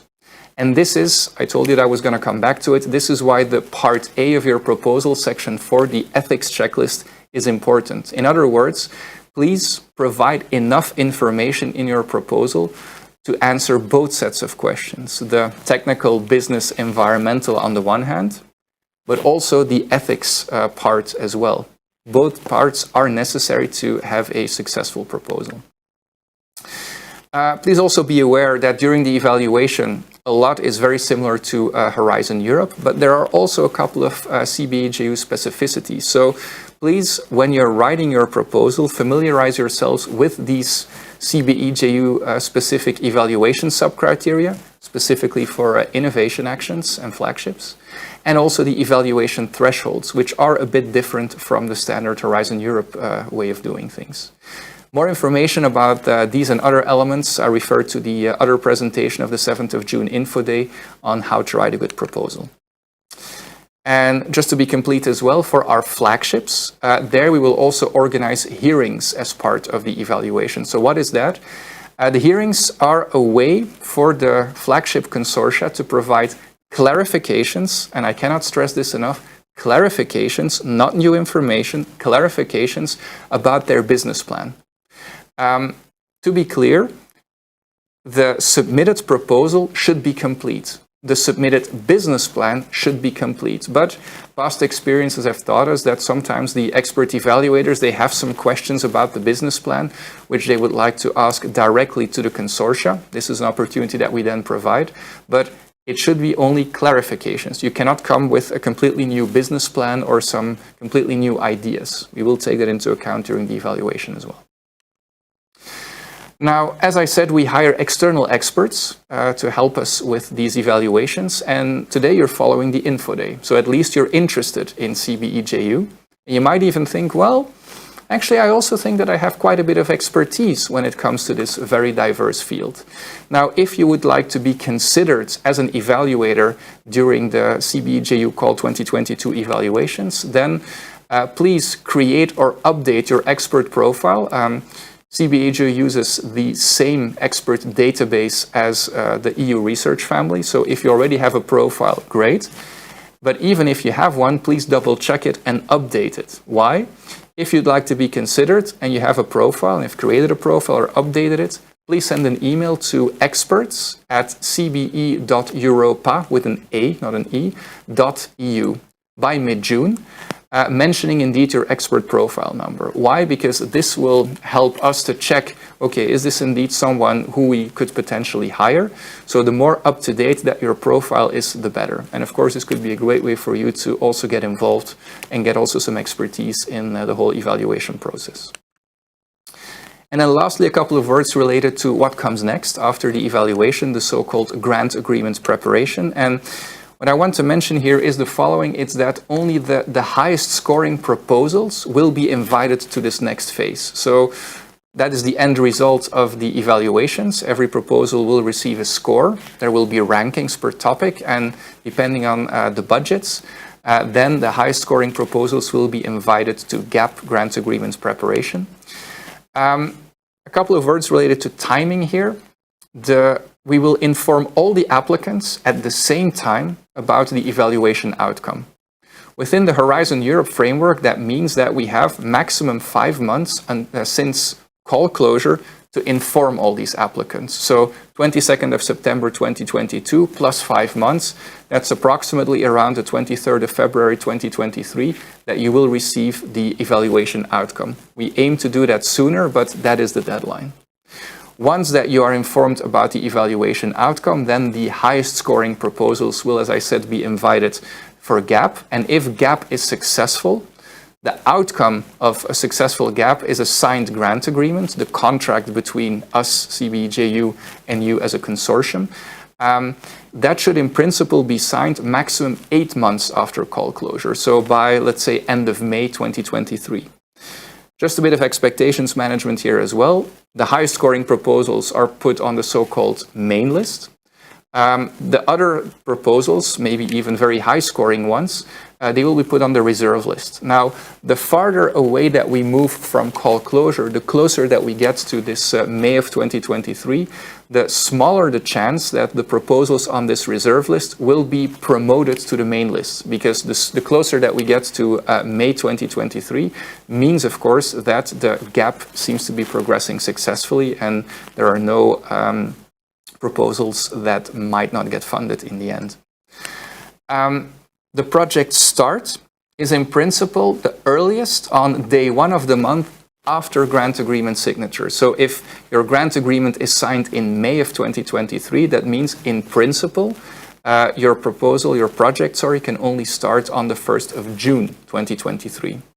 So realistically speaking, there is a bit of flexibility. Some gaps can be performed sooner. We don't need to wait until May. But realistically speaking, the earliest starting date of your project will be, let's say, April of 2023. So please take that into account and inform your applicants, inform your fellow consortium members about these timings, about these dates, and take them into account when you're writing your proposal. For example, if you have some seasonal aspects related to the biomass that you will be using, realize that after submission in September, your project will not start in 2022. Realistically, it would only start in April, May, or June, or maybe even after the summer of 2023. So please take that into account when you are writing your proposal. So take into account these dates, this timing, all the info sources that you have heard in this presentation, and ensure that then you're able to write the best possible proposal that you can. Good luck.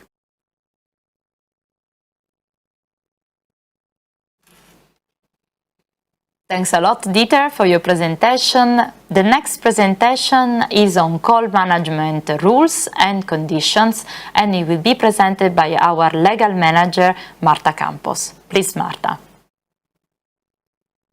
Thank you, Virginia. My name is Marta Campos Iturralde. I am CBE JU Undertaking Legal Manager, and I will talk and speak to you about the call management rules and conditions applicable to the call 2022.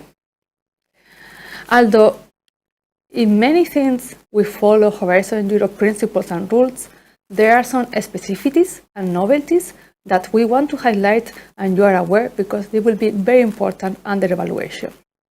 In what regards the proposal, we can say that there are not many changes in what respects Horizon 2020 or Horizon Europe proposal.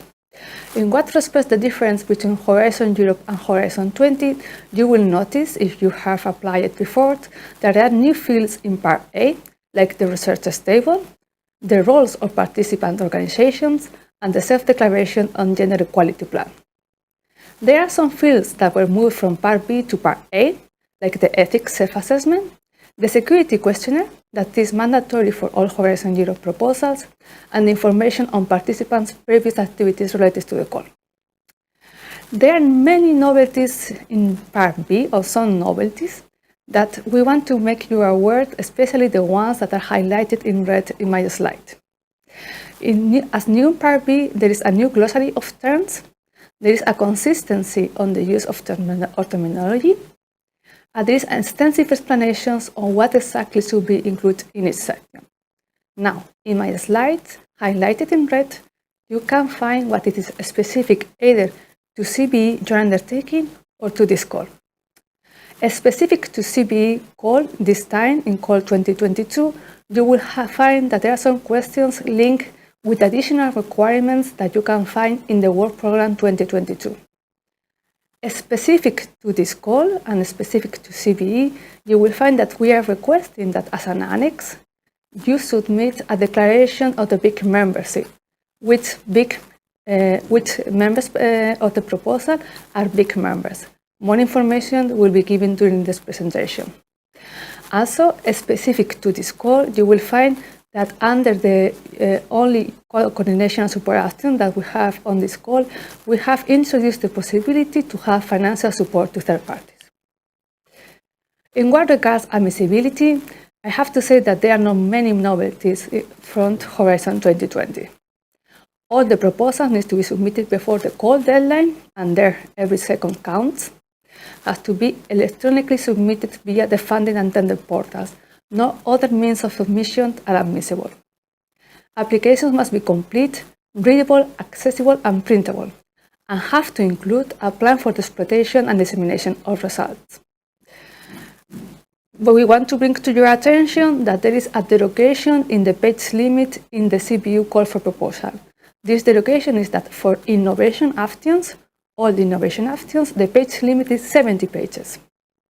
For RIAs and coordination and support actions, the page limit is equal to the one that is reflected in Horizon Europe Work Programme annexes, 45 pages for RIAs and 30 pages for coordination and support actions.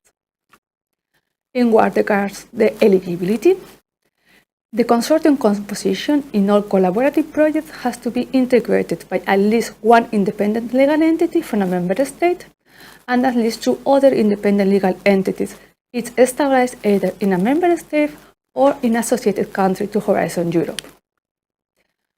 Who is eligible for funding? In this, we follow exactly the same rules that in Horizon Europe. It will be eligible for funding any entity that is established in a EU country or in a non-EU country if that country is associated to Horizon Europe or it belongs to the list of the low and middle income countries that you can see there, the link to the document that reflects an updated list of these countries, and also is annexed to the general annexes of the Horizon Europe work programs. Other countries could be eligible if the call exceptionally allows for it. Is not the case in the call 2022 for CBE. There are some other specific cases that you can read in the slide, but they follow the same rules that Horizon Europe. In what regards associated countries, it's very important to know that right now we have 12 associated countries. You can find there the list of associated countries. There are other 6 countries, being Albania, Faroe Islands, Morocco, Tunisia, Ukraine, and United Kingdom, that the association agreement has still not been signed or have not started to produce effects.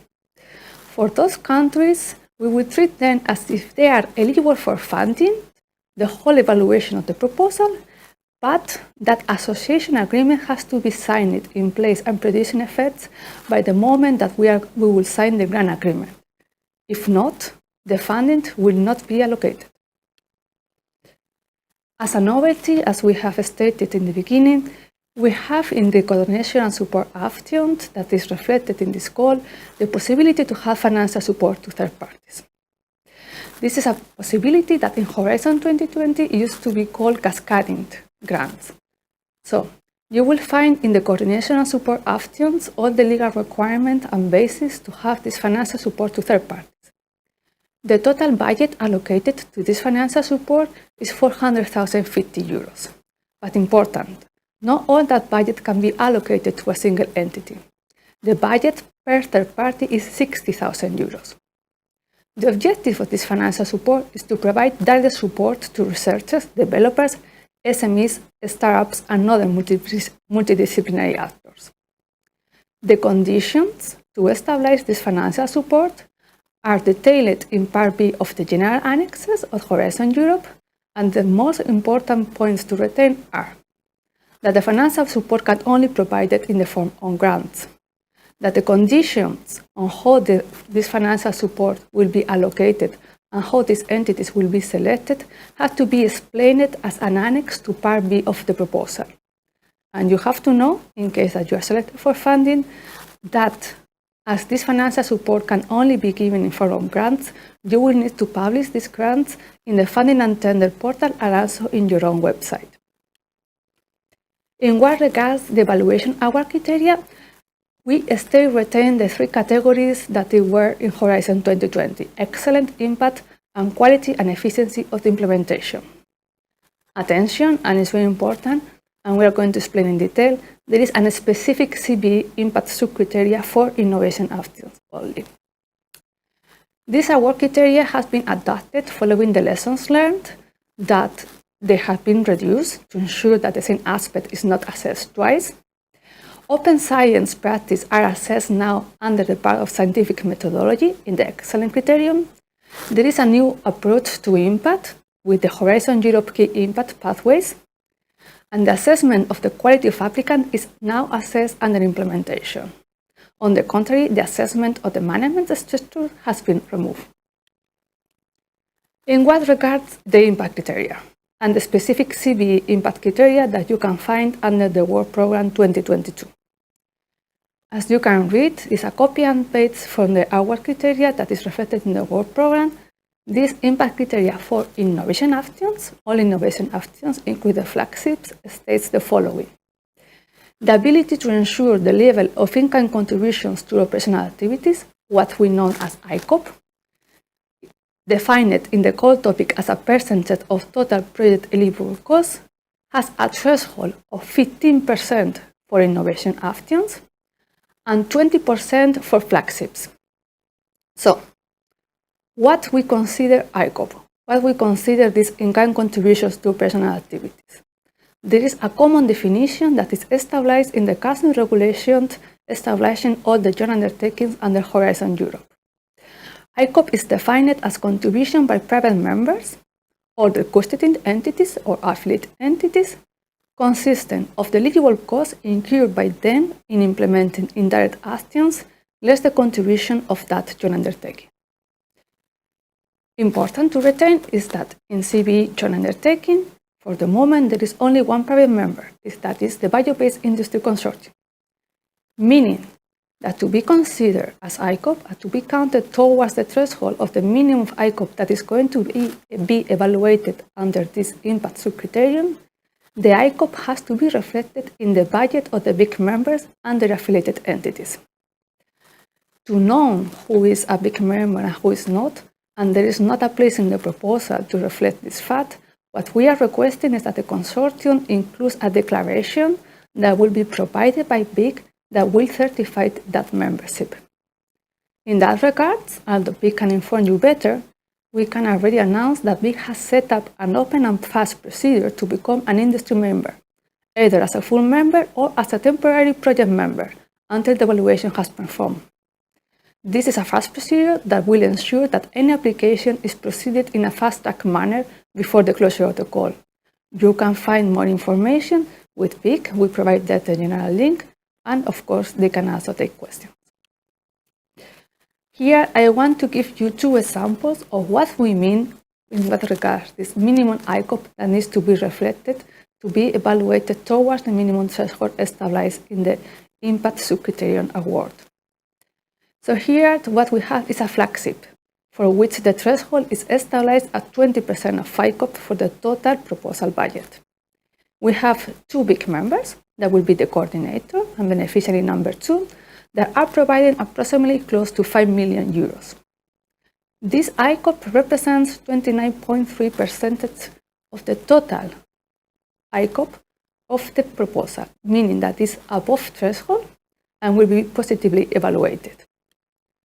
On the contrary, what we have here is a proposal, a demo, for which the ICOP threshold has been established at 15%, in which in the proposal we only have one participant that is a big member, in this case the coordinator, that provides a little bit above 1 million euros.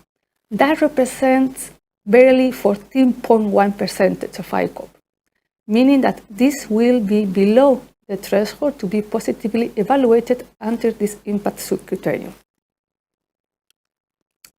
What we also want you to recall and to take very much in mind is that for the scoring threshold, we follow the same scoring principle that Horizon Europe, but in CBE calls, the threshold for impact is 4 or 5, meaning that the total threshold for the ANE proposal to be positively evaluated and to be able to be eligible for funding is 11 out of 15.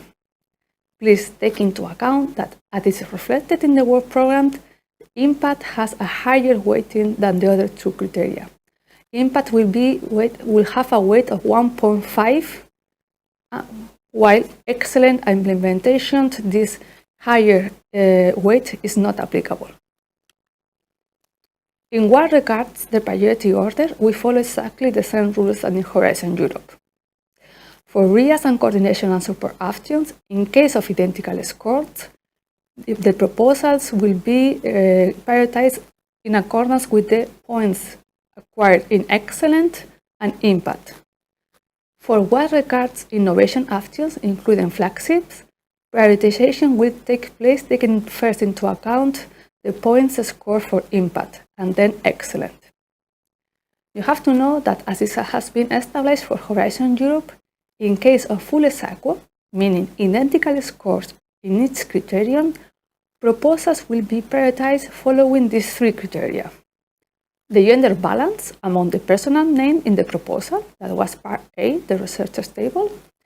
The geographical diversity, it will be the second criteria to prioritize a proposal, meaning that we will look into the number of countries that are represented in the proposal that otherwise has still not received funding, they are not higher in the ranking list. And finally, if still needed, in the rare occasions that it could happen, that we have still not managed to prioritize the proposals, the panels will have to come under other, if needed, with another kind of priorities taking into account the objectives of the call and the work program of that year. The funding rates are quite similar to Horizon Europe with an important distinction, meaning that for research and innovation actions, there is 100%, up to 100% of funding rate available. Up to means that not all the funding rate has to be claimed. But for innovation actions, including flagships, the funding rate is established at 60%, with the exception of for non-profit entities, where the funding rate is still 100%. For coordination and support actions, the funding rate is also up to 100%. With that, I have finalized my presentation in what regards the call management rules and conditions. Now, I want just to give you briefly some explanations about the new model grant agreement under Horizon Europe that can be useful in case that you are successful in the evaluation and your proposal is eligible for funding. You have to know that in Horizon Europe, we have a model grant agreement that is based on a commission-wide model, meaning that it's a corporate model grant agreement that is used for any implementation of the European Union budget. It's under Annex 5, specific rules, that you will find some specificities for Horizon Europe calls and also for the joint undertakings. The participation in the grant agreement has some novelties in comparison to Horizon 2020, but not many. We retain the figure of the beneficiary, that is the participant who will implement the project and will sign the grant agreement. That beneficiary can have affiliate entities. These are the all-linked third parties in Horizon 2020. We still have third parties providing contributions that provide contributions but do not work in the implementation of the actions. We still have the possibility to call for subcontractors, and we have a new figure that is the associate partner that works in the proposal but cannot declare costs. In what regards the type of costs, the proposal budget template and the type of cost in Horizon Europe follows more or less the same structure of Horizon 2020. There has been a simplification on personal costs to try to simplify and avoid the high number of errors that are still happening in Horizon 2020. And we have a new category of purchase costs that actually is a category that is just coming from other cost categories. So it's really not a novelty. The indirect cost remains at 25% flat rate. And finally, but not least important, we want again to bring to your attention the importance of having a consortium, a written consortium agreement. We bring this to your attention because it's very important to have the internal discussions within the consortia before even the proposal is submitted. Horizon Europe requests in Article 7 of the Model Grant Agreement that this written agreement is signed before the signature of the grant agreement. We can tell you from previous experience that these conversations and discussions cannot be left for gap, because it will only when this agreement has to be signed that any point of friction between the consortium and any problematic points will arise. And if you only discuss these points under the cap, this could jeopardize the signature of the grant agreement.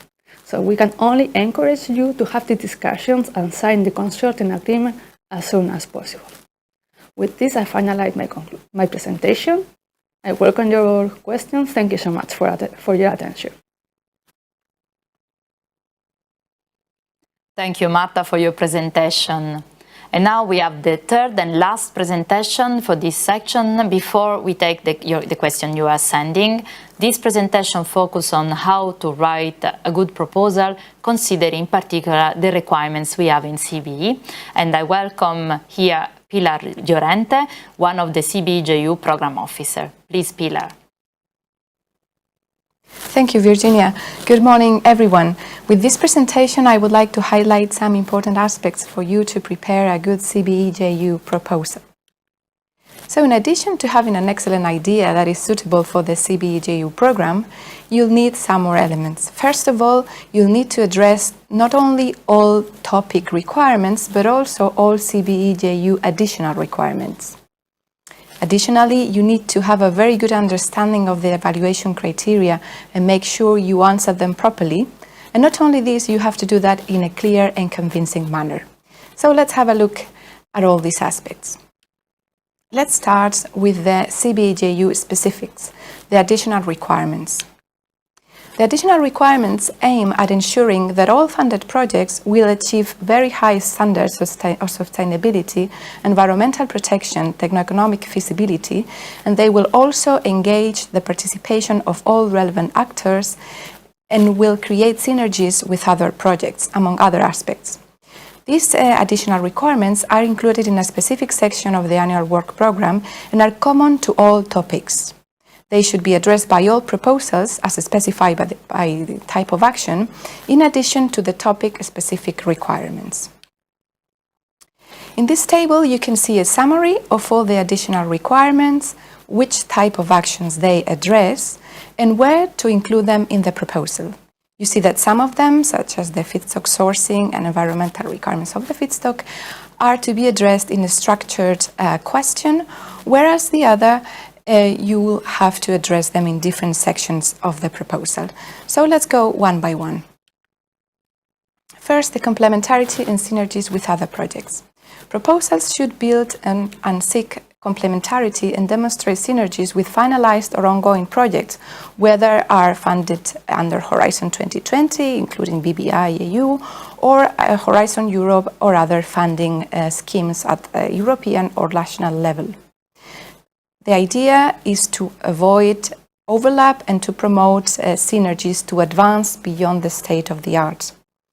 Be aware that the proposal should reflect awareness of the running and finalized projects that are relevant to your field. Let's go to the feedstock sourcing, and this is an eligibility criterion. Proposals shall confirm that in the case that industrial operations are located in the EU, EEA or EFTA countries, the bio-based feedstock comes from such countries. In case the industrial operations are located in associated countries, the bio-based feedstock should come either from this country or from neighboring countries from the EU, EEA or EFTA countries. You can see in the footnotes the list of all these countries. Let's go ahead with further sustainability requirement for the feedstock, which should be always sourced locally and sustainably. Therefore, proposals should demonstrate that the feedstock is produced respecting local ecological limits and considering protection and enhancement of biodiversity and ecosystem services. And as much as possible, the feedstock should come from short supply chains. In addition, proposals will have to comply with some additional requirements in different areas. Regarding climate change mitigation, proposals will not impact land with high carbon stock, will have low or zero indirect land use change. Regarding biodiversity protection, the future projects will not use high-risk plant production products, will not include harvesting impacting on biodiversity, forests, will not introduce invasive species, and will not impact land with high biodiversity and marine protected areas. We aim as well at a zero pollution ambition in air, water and soil. Therefore, project will avoid open-air burning of stubble or crop residues, will use pesticides and fertilizers within the limits set by the organic farming framework, and will not spread manure in forestry. Regarding the water resources protection, proposals should not deplete surface or groundwater resources beyond replenishment capacities. An additional requirement that is key and is present in all Horizon Europe is the do not significant harm principle. In this respect, proposals should demonstrate that the project, if funded, will not carry out any activities that make a significant harm to any of the 6 environmental objectives listed in Article 9 of the EU Taxonomy Regulation, which are climate change mitigation, climate change adaptation, sustainable use and protection of water and marine resources, transition to a circular economy, pollution prevention and control, and protection and restoration of biodiversity and ecosystems. The do no significant harm principle will be taken into account when assessing the methodology of your project. Additionally, we expect to find some sustainability requirements addressed at a proposal stage already, such as the identification of the environmental critical issues early on and the explanation on how the project will steer the development process in the right direction. An ex-ante estimation of the environmental sustainability performance, including climate neutrality and zero pollution, and circularity of the proposed processes and products compared to benchmarks selected by the consortium and described in the proposals. A preliminary assessment of the carbon removal potential when applicable. Be aware that the selection of the benchmark is very important. They should be based on the best performing processes or products and should be duly justified in the proposal. The proposal should demonstrate improvements of environmental performances compared to these selected benchmarks. And then, once your project is ongoing, they should also carry some activities to assess the environmental sustainability. Proposals should include an ex-post assessment of the environmental sustainability and circularity of all the products and processes developed. For different actions, we have different requirements. For RIAs, a dedicated task to use the early stage data to assess the potential improvements of the environmental performances of the process and products developed. For innovation actions, a dedicated work package or task to assess ex post the environmental impacts and circularity of the products or processes developed using a life cycle assessment methodology. For flagships, additionally, we expect to have a work package or task with a full assessment of the environmental impacts and circularity of the developed products and processes using the life cycle sustainability assessment methodology. All innovation actions, including flagships, should ensure the publication of the outputs of the LCA and environmental impacts following the principles of open science. Please be aware that the LCA and LCSA methodologies should be based on widely used standards and certifications. Let's have a look now at the requirements to ensure the economic viability of the process and products developed. For research and innovation actions, proposals should include a check of the economic viability of the products and processes, including an analysis of the value chain and potential market for the envisaged products. For innovation actions, proposals should be based on a sound business case and should present their business case together with some specifications of an inclusive business model, which covers all the actors in the value chain.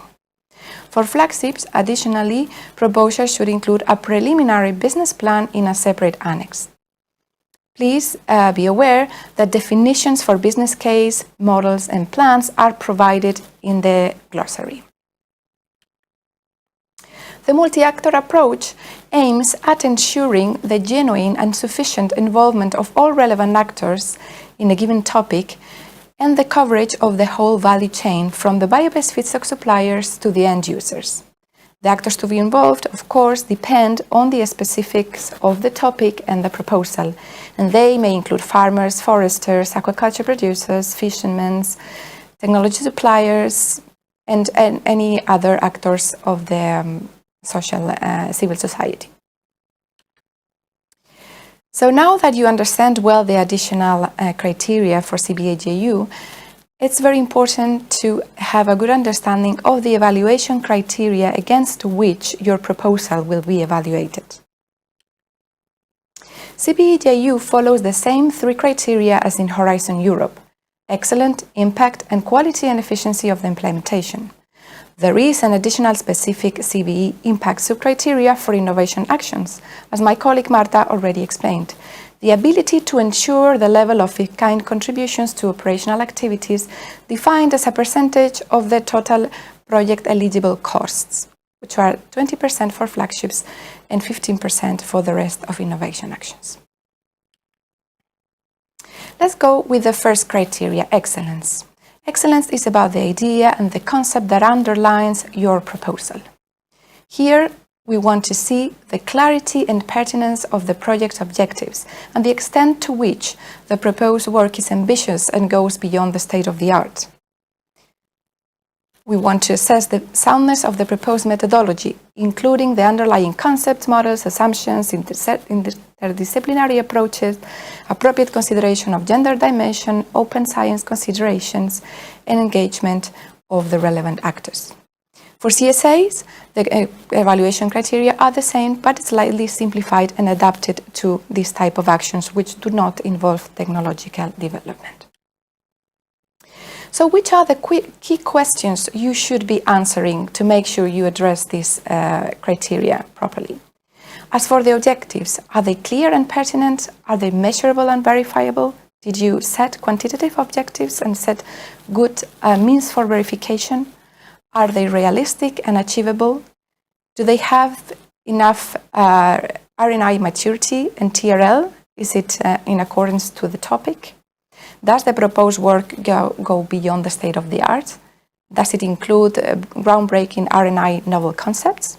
And specifically for CBI, as highlighted, are there complementarities or synergies with ongoing relevant projects that are well discussed?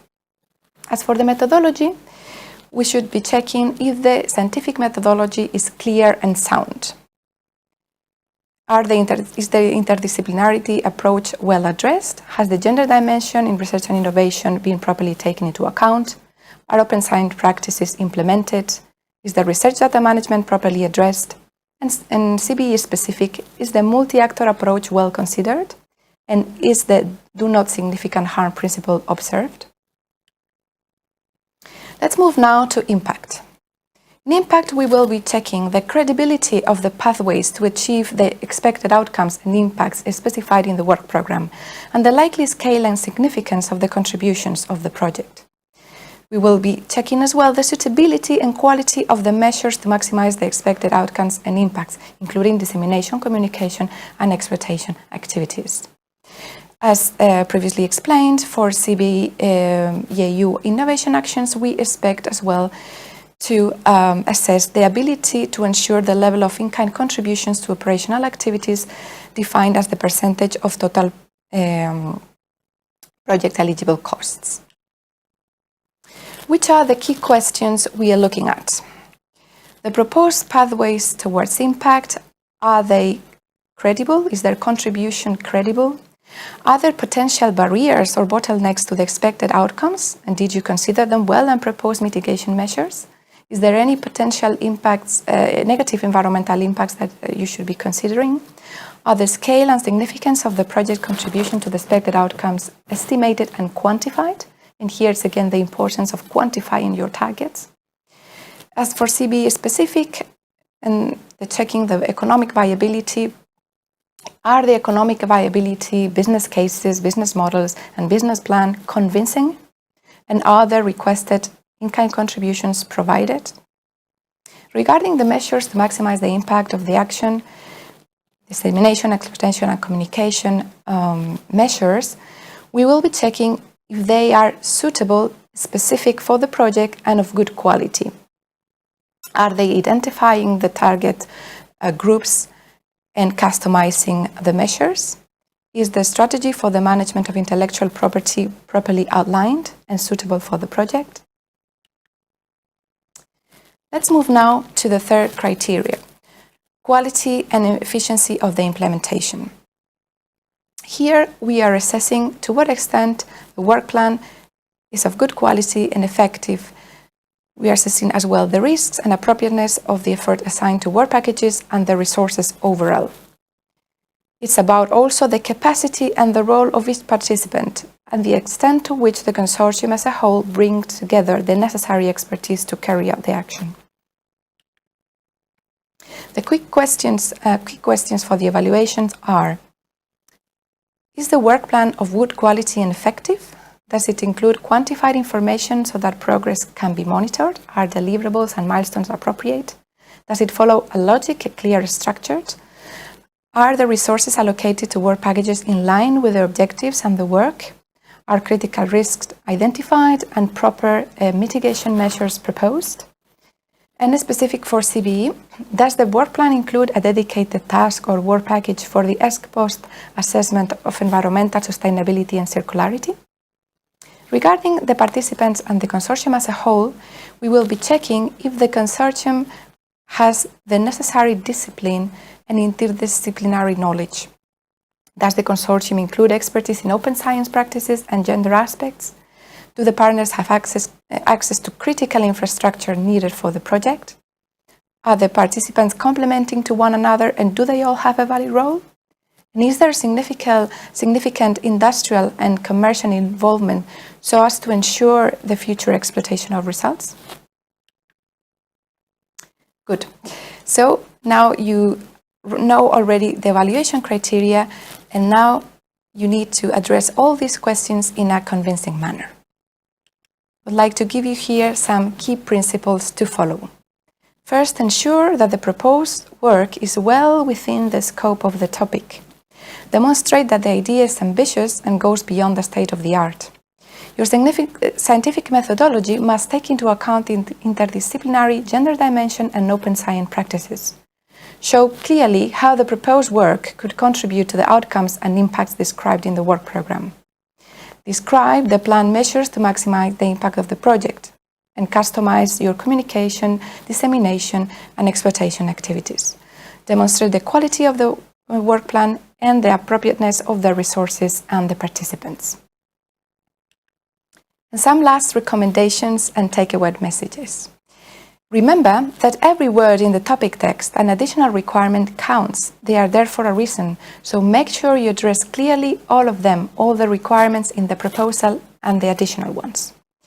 Check the glossary for definitions of specific terms so that you understand better how they are used in the context of the call. Ensure that the experts can find easily all the necessary information to assess the proposal against the evaluation criteria. Know well your audience. You're not writing for the general public. You are writing for evaluators that are experts in your field. Set ambitious and credible targets. Quantify your objectives and provide means for verification. Use appropriate methodologies and justify your claims. Set clear and valid baselines and references to show the improvement that your concept, technology, or products is providing in relation to existing alternatives. And also keep some time to read the Strategic Research and Innovation Agenda, because it will provide you with a very good understanding of the context and the long-term objectives of the CBE JU. Thank you very much for your attention, and we are looking forward to receiving your proposals.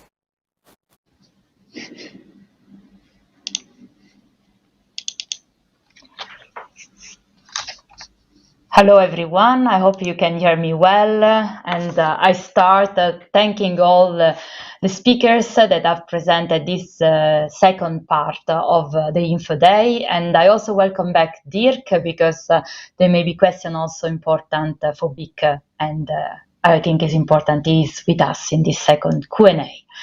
So let's start. We are receiving really a lot of questions, so please bear with us. We will try to answer as much we can, but don't worry, whatever we will not be able to answer today will be in the FAQ. We will have a frequently asked question and answers that will be updated over the full period of the call, so don't worry if we will not be able to answer any of your burning questions, and thanks a lot for your reactivity. So let's start. First question I think is for Dieter. There is a question specifically on the plan for submitting the proposal. You have stressed indeed in your presentation that it's very important that the proposals are submitted in time and before the deadline. So the question now from the applicants is, indeed in the past, the portal sometimes was slow, especially very close to the deadline. Has anything been done to upgrade the portal? And what in case we submit and we have a problem, so we are late because of IT tools? Please, Dieter. Okay, no, fair question. I mean, it's true that the closer that you get to the deadline, the system might get a bit slower. Now, as to avoid these types of bottlenecks, we've also been in discussion with our IT developers. One of the things that we do, for example, is we've discussed already quite some months ago beforehand around what time we would have our call closure date, as to ensure that there weren't too many other EU funding programs at a closure date at around the same time, so that you don't have even more people, let's say, working in the system at the same time. Now, even with that, it could still be that indeed the system might be a bit slower the closer that we get to the 22nd of September. We discussed also with our IT developers, and they say, look, try to submit already a first version of your proposal, at least, let's say, 48 hours, 2 days before call deadline. And then use this override function that I included in my presentation. Use that, to update some final things. Now, if worst case scenario, there would be an issue on the portal side. So if the portal wouldn't work close to the deadline, only then, if you weren't able to submit your proposal then by the deadline, then you can submit a complaint, I think using the IT help desk. And if I remember correctly, you have about 4 working days or 4 calendar days to submit that complaint. But that, again, is only if the issue is on our side, on the portal side, not on your side. And just to clarify as well, I think in my presentation I mentioned the 22nd of September, Thursday the 22nd of September as call closure deadline. That is indeed true, but realize that the timing is also important there. So it is 5:00 p.m. Brussels time. That is the hard deadline. So take into account any time zone differences there as well, and realize that 5:01 is too late. If you submit your proposal at 5:01 and it's not because of technical issues on our side, then it will be considered as being submitted too late. So plan ahead and use the override function. I cannot repeat that enough. Back to you, Virginia. Thanks a lot, Dieter, for your clear answer. Now, another very interesting question, and I believe this is more for Pilar to answer. There is indeed more emphasis on the improvement of environmental performance, both for RIA and the innovation actions. So the question is, are there specific targets or baseline set for each topic on the expected improvement, for example, improved percentage of CO2 reduction that the project need to achieve? Please, Pilar. Thank you, Virginia. Indeed, it is a key element of the CBE JU program to produce environmental improvements in environmental performance regarding circularity, meaning biodegradability, recyclability, zero pollution of water, soil, and air, and also climate change, such as CO2 reduction. So you will see these requirements in the topics, but you will not find quantitative targets and benchmarks. It is up to you, the proposers, to set your quantitative targets and your appropriate benchmarks, always considering the best performing alternative products. This is very important and will help us assess to what extent your solution is producing these environmental performance improvements. Already at the proposal stage, you should estimate and highlight these improvements, but it is over the course of the project in a dedicated work package where you should carry out an LCA or an LCSA to prove and to assess these improvements. You can see the specific requirements for different type of actions in the work plan. So, over to you, Virginia. Thanks also to Pilar. And now another question instead for Marta. It is linked to the change in the way the scoring is done. Some applicants, in fact, noted well that in case of same evaluation score, how they will be ranked and what are the differences respect the past in Horizon Europe. Please, Marta. Thanks, Virginia. As explained in my presentation, there is a priority that is done in accordance with which kind of action is going to be funded, in which the priority will be done in accordance to the excellence or impact criteria. If after that we still have ex-aequo, we will follow exactly the same rules that in Horizon Europe. And please, all of us, take into account that SMEs are no longer a tiebreaker. They have changed. For the ex-aequo, we will first look into the gender balance of the proposal and then into the geographical balance. And if needed, in the rare case that is needed, in other priorities that they will come with, that the panel will come with. Back to you, Virginia. Maybe just to add, indeed, that there is the change is the SMA budget. So indeed, be careful that this is not applicable anymore as it was in Horizon 2020, and exactly behind the last Marta explained well in the presentation and in this answer. Marta, I have another question for you, even more complicated, because we are receiving many questions on the way we will have to calculate the ECOP, what is the difference depending the different type of action, specifically RIA vis-a-vis innovation action, the type of entity. Could you try to overall provide an answer, starting indeed explaining what are the difference and the different contribution that will be considered. So in the past, in fact, we had in BBI different type of contributions, such as additional investment. Are they not applicable anymore? They are still relevant, and if yes, where should be described in the proposal? And again, as I said, also to complete, because the questions are multiple, so please, for the applicants, do not worry, we will come back on all of this in the FAQ. If you can highlight specifically for innovation action and RIA, what are the expectations? Please, Marta. Okay, thanks, Virginia. So first, I will also first refer to the slides that we have presented today and the presentations in which we have tackled in different presentations in detail what are the requirements regarding in-kind contributions in this call. I am going to recap.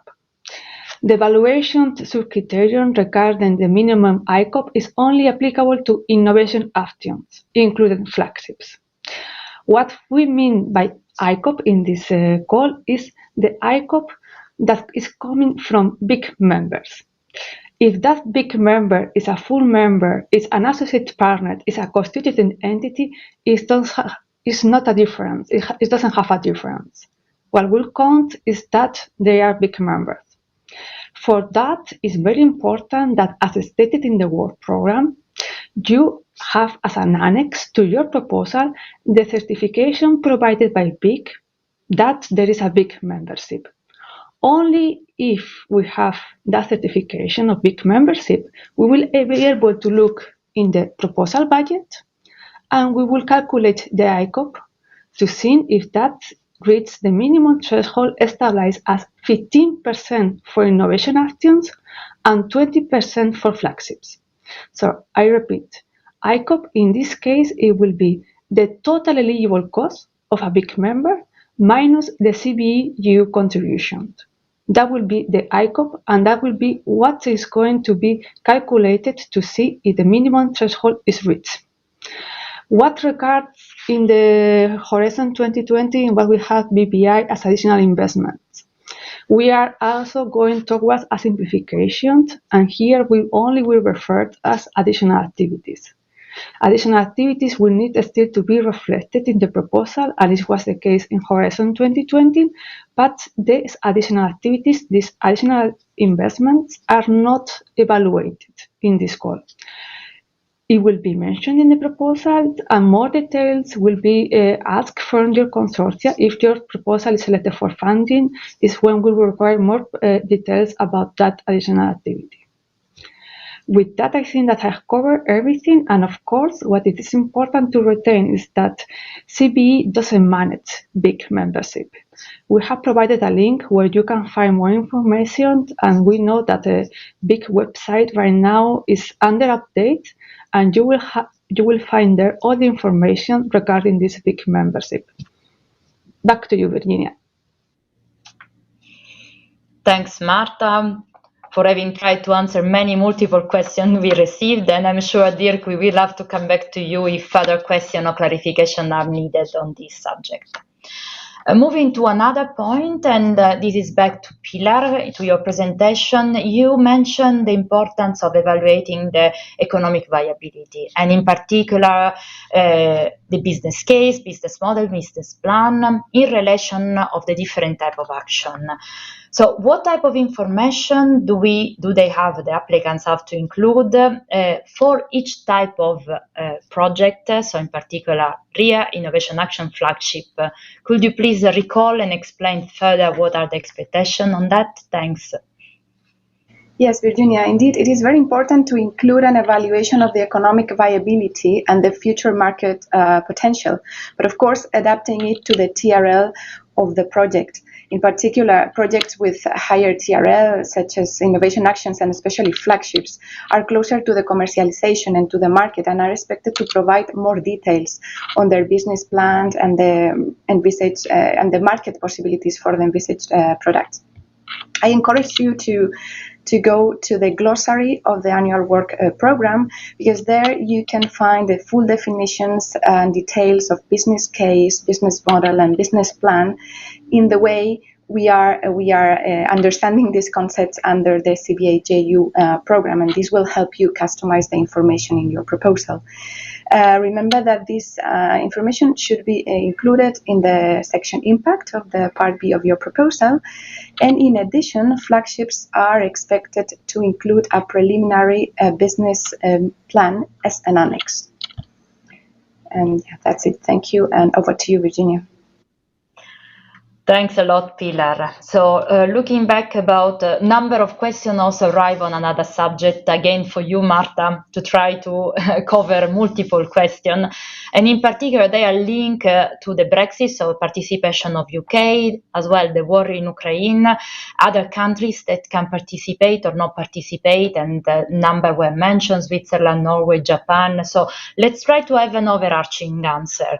So which countries can participate to CBE JU calls, and which one are automatically eligible for funding? Can you please try to recall this, Marta? Thanks. Thanks, Virginia. In that regard, again, we follow the same approach, the same rules that in Horizon Europe. That is, association to Horizon Europe is not managed by any joint undertaking of executive agency. That is only managed by the Commission. And it's the Commission that is going to publish in the funding attender portal the most updated list of associated countries. Now, as I have presented, we know that we have 12 countries that are already associated. Norway is among them. Japan is not associated to Horizon Europe. They can participate, but they are an industrialized country, meaning that they will not receive funding. So it's also the same approach that we have in Horizon 2020, open to the world, but that does not equal to get funding from Horizon Europe. So we have 12 countries already associated, but we have 6 countries that we know that they have signed some kind of association agreement that has started entering into force or not. Among that countries is the United Kingdom. United Kingdom, I think that all of us, we are following the news, and we know that still there are issues with Brexit that have not concluded. So we will follow exactly the Commission position in this regard. And if by the time of the signature of the agreement, this association agreement is not in force, that beneficiary, that participant will not be eligible for funding. Again, we have to make a difference between able to participate as an industrialized country and be eligible for funding. There are 2 different concepts there. In what regards Ukraine and the sanctions imposed to any entity being in Russia or Belarus, or having links with Russia and Belarus in accordance with the international sanctions that has been established by the European Commission. As we have already stated in the work program, we also follow the European Union approach. Those entities are not eligible, are not even able to participate in any European Union program, including Horizon Europe. Ukraine has right now an association agreement that is under the discussion, and that it seems that will enter into force pretty soon. But again, as I said, please follow the news that will be published in the Funding and Tender portal. Back to you, Virginia. Thanks again, Marta, for the overarching answer that you managed to provide. And now I have another question that maybe I will pass to Dirk. So Dirk, the question is related to the uncertainty that we are living. On one side, the effect of COVID, the war in Ukraine. So what would you suggest to the applicants on this question? How do you think we have to take them into account in the proposal? Any advice is welcome. Yes, thank you, Virginia. It is clear that the recent COVID crisis and the current geopolitical situation, especially in Europe, has an impact on feedstock availability, price, on logistics, on the willingness or the capacity of companies to invest in certain sectors at the moment. So it is very important when developing a project with partners, with industrial partners, to really create a solid risk assessment and to include mitigation measures. I think it's also important to realize that it is quite difficult to get a project extension after your project has started. So this should be more an exception than it is the norm. So defining from the beginning a very realistic project duration, taking into account possible delays due to COVID, due to the geopolitical situation, taking this into account from the beginning, I think is crucial. Thank you, Virginia. Thanks, Dirk. Allowed me to add something on this. We had another question in the previous Q&A that we couldn't cover regarding the flagship, and in particular, what are the differences in terms of funding and duration. I would really like to stress the importance, especially for flagship, to consider very carefully in your mitigation plan, indeed, this risk that we are facing, and these are risks that we are seeing in our flagship are impacting heavily their time plan. So please pay attention to that. And as well, in terms of funding, the funding is indicated in the topic, and this is what we expect. Normally, these are bigger projects, not only in terms of duration, but also in terms of funding, because they have the ambition to go to TRL8 and to invest and create the first of its kind biorefinery in Europe. So I took the chance to cover also a pending question. Thanks, Dirk. But now I have a question for Dieter. So some applicants are questioning if they have doubts about the idea they want to submit, or if this idea is fitting with the topic. What can they do on any question they have on topic interpretation? So please, Dieter, tell what is the way we expect them to communicate with us. Okay. It depends indeed what your question is, in a sense that if, for example, you have a question that is, does the idea, this idea that I have, does that fit with this topic text? There, unfortunately, we as CBE JU, we are not grants consultants. The calls, they are quite competitive. So we cannot provide any, let's say, individual guidance to applicants, just, in the interest of, let's say, transparency and fairness. And so we receive this question, of course, a lot. We have a question also in our FAQ for applicants that deals with this question and the reasons why we cannot intervene as CBE JU. I think maybe the biggest reason I would say is that if you will come to us with half a page or a page description of a potential proposal, and you say, would this fit with this specific topic or not? Yeah, I mean, you have a proposal that you can use 30, 45, or 70 pages to further develop that idea. So something that might look at first based on a half a page to a one-page description, sometimes it looks that it could fit, but once you're writing it into 30 to 70 pages, it might not fit, or the other way around. So in that way, this is something that we cannot do. The good news is there you have two sets of help, I would say. On the one hand, the topic text itself, it is written for the way that it is for a reason. So a lot of discussion has gone before, let's say, the topic texts were finalized, a lot of discussions between BIC and Commission. So every word that is there for a reason. So just make sure, use the topic text to your advantage as well, to make sure that you cover all the different elements in that topic text. But also realize that you have the national contact points, the so-called NCPs. They could be your first point of contact as well to help you to check if your idea might fit with a specific topic. Also there in our FAQ for applicants, we provide a link where you can find your national contact point. So that is for does my idea fit with this or more topic text question. Now, if after having read the topic text and after having read the topics glossary, you still have some questions about the interpretation of a specific topic, some things might not be fully clear to you, then please send an email to info@cbe.europa.eu. So info@cbe.europa with an A again, .eu. We will then check, okay, is this really a topic interpretation question or not? If so, we will discuss it with the most relevant stakeholders. And of course, once we have an answer, we will communicate back to you. But we will also include that answer in our FAQ for applicants. Again, transparency to all applicants. You all should have the same information to write your proposal. So summarizing, if you want to know, does my idea fit with a topic? There we cannot help, but please do contact your NCPs. If it's about topic interpretation, please email info@cbe.europa.eu. Back to you, Virginia. Thanks, Dieter. I still have a couple of questions, looking also at the time. One is for Pilar. In your presentation, you mentioned the multi-actor approach. I also mentioned that in my presentation is something new to CBE.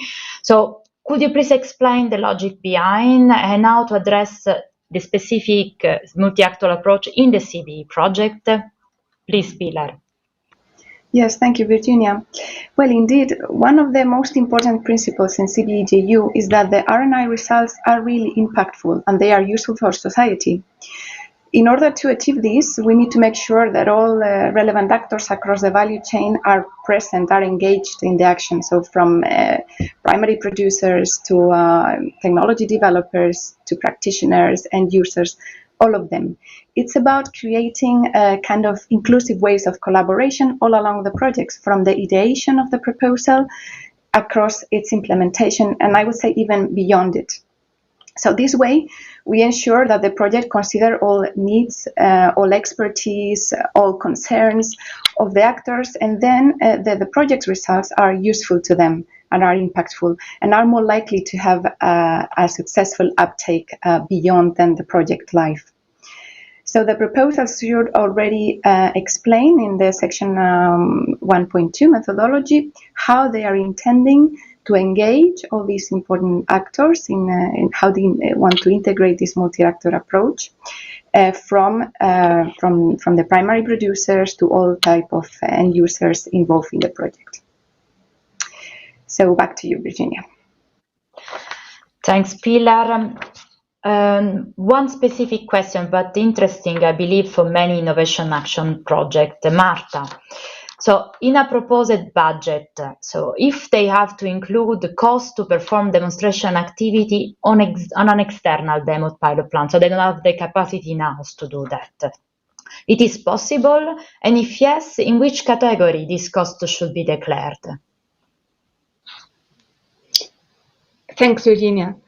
I would not like to judge too much without knowing all the details, but my first reaction is that is either subcontracting or a service contract. So it will be depend on the case. You will be the one to really know what is behind this, and you will have to allocate it in one of these categories. So there is not the problem. We have the two categories are still foreseen in Horizon Europe. It's a matter of knowing what we are talking about, subcontracting or a service contract. Thanks, Marta. Still a couple of more quick questions, I will say. One is on the proposal template. So the question is if the proposal template will be the same or similar to Horizon Europe. Maybe Dieter, can you take this question?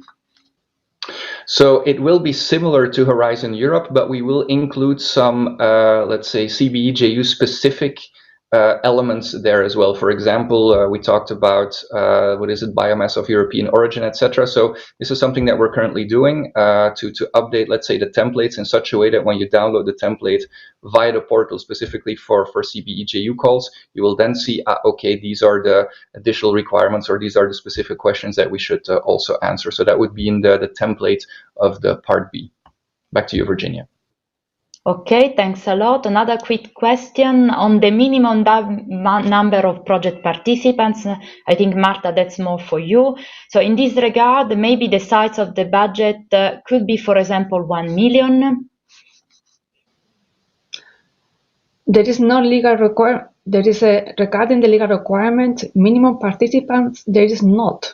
What you have is the legal requirements about the participation, minimum participation from member states or associate countries. So once that you have reached that minimum requirement, you are free to compose your consortium, and this fits better with your proposal. Mm-hmm. Okay, Marta, of course, maybe we can add that the topics have been taught and the budget that has been allocated with the average sites has been considered appropriate to the ambition of the topic. So if you are going to something different, be careful that you are responding still to the topic objectives and that your proposal is indeed in line with the expectation of the topic. Okay, another question, I think a quick one for Dieter regarding the outcome of the evaluation. So some applicants, I think you have mentioned already in your proposal, but maybe it's better to recall that when they will be informed. And the question is if it will be before the end of this year, as it happened in previous BBI years, even if I would like to say in the last call, we informed the applicant in January. So Dieter, please. Okay, no, indeed, that was also going to be my point, that there is one big variable here, and that is the amount of proposals that will be submitted.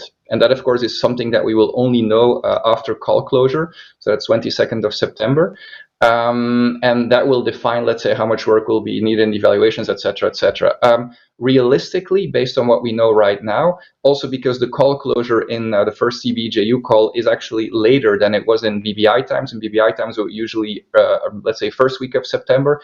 Now we're near the end of September, which also means, of course, that everything else also moves a bit longer. So although we have a deadline in end of February to inform everyone, the bad news is that it will, because of the later call closure and the fact that we're expecting quite a bit of proposals, or just to be on the safe side, let's say, we will probably not be able to send out the info letters before Christmas. But based on what we know right now, and again, that depends on the big variable, how many proposals, it still seems realistic that we will be able to send out the info letters in January, so not by end of February. But again, that really depends on what will happen in the near future. Back to you, Virginia. Thanks, and I think we close still with a question for you regarding the expert. So there is a question regarding if a certain person participates in submitting a proposal, can at the same time be an expert evaluator? That depends. So not for the same topic. So that is a bit of a difference, let's say, also between BBI times and CBE times. So as Virginia explained in her presentation as well. So one of the novelties in CBE JU is that we now have a budget per topic. So that means that in the past, you know, all the RIA proposals, they were competing for the same budget, even if you were submitting under different topics. This is not the case anymore for CBE JU, which means that if you would submit a proposal for RIA topic 1, then of course, yeah, if you work for an organization that has submitted one of these proposals, yeah, you cannot be an evaluator. That would be a clear conflict of interest. However, if your employer has submitted a proposal for RIA topic 1, but you say, well, actually, I think I have the expertise to evaluate proposals submitted under RIA topic 2 or any other topic, that would be allowed, because there would not be any conflict of interest. When we invite or when we ask potential external experts to submit their interest to become an expert evaluator, we provide them with a whole list of potential conflicts of interest, and we double check that as well with you as potential experts to see that there are indeed no such conflicts of interest. But indeed, the same topic, no, you cannot evaluate. Other topics, that is possible, and that is more freedom that we have now in CBE JU times compared to BBI times. Back to you, Virginia. Maybe to complete this question, if you are interested to be an expert evaluator in CBE, please register in the Commission database, because we use that database to in fact create the contract needed, but also inform us sending an email to the expert at cbe.europa.eu mailbox. We will be very careful, of course, on conflict of interest. So the fact that you submit or present your interest doesn't mean that at the end you will be invited if all the conditions that indeed Dieter have explained are not fulfilled. But is it a good opportunity, especially now that we are starting a new program, that you let us know if indeed you are interested, and if it's not for this year, it can happen in possible future calls.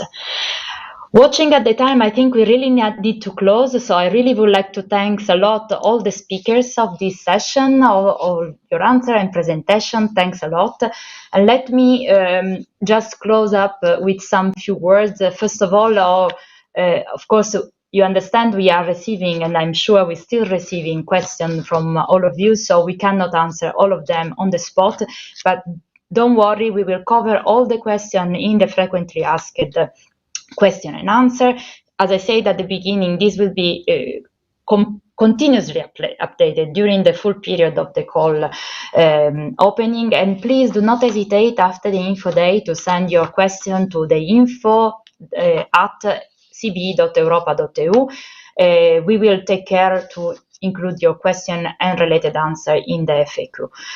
I also would like really to recommend that you enroll yourself in all the different channels that we have. We are very keen to keep all of this update in terms of newsletter, Twitter, and LinkedIn account. You can really find all the needed information on the call, but as well on the portfolio that you may need to prepare your proposal and follow up the activity of CBE. And as mentioned before, I really would like to close this day thanking all the colleagues that have helped us, not only the speakers that you have seen, but also the team of the communication and the IT manager that really made this info day possible. It's still a remote info day because we wanted really to have as much as possible participants to be able to attend today virtually, and I can tell you that we have 1,000 registered participants in the platform, plus 1,200 views of the event. So I really think we managed to outreach quite extensively, and as well 300 one-to-one meetings for this afternoon. But again, I think it's important you know that this is not ending today. In fact, all the presentations are made available to you both in our website and in YouTube, so you can see back, pass the information to any possible applicants that you think would be interested.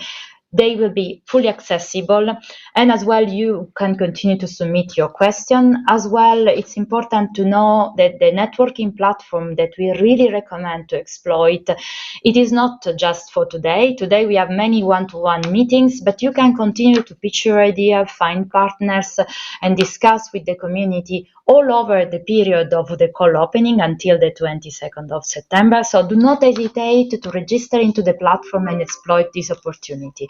So this is really a good way to create the possibility of building very strong consortium.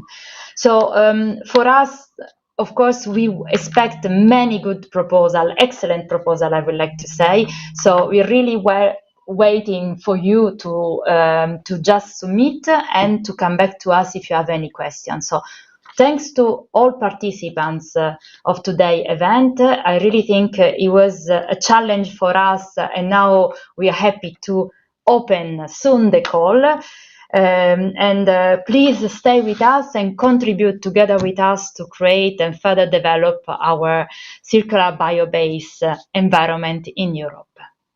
Thank you, and good continuation with the networking part of the Info Day that we start at 1 o'clock Brussels time.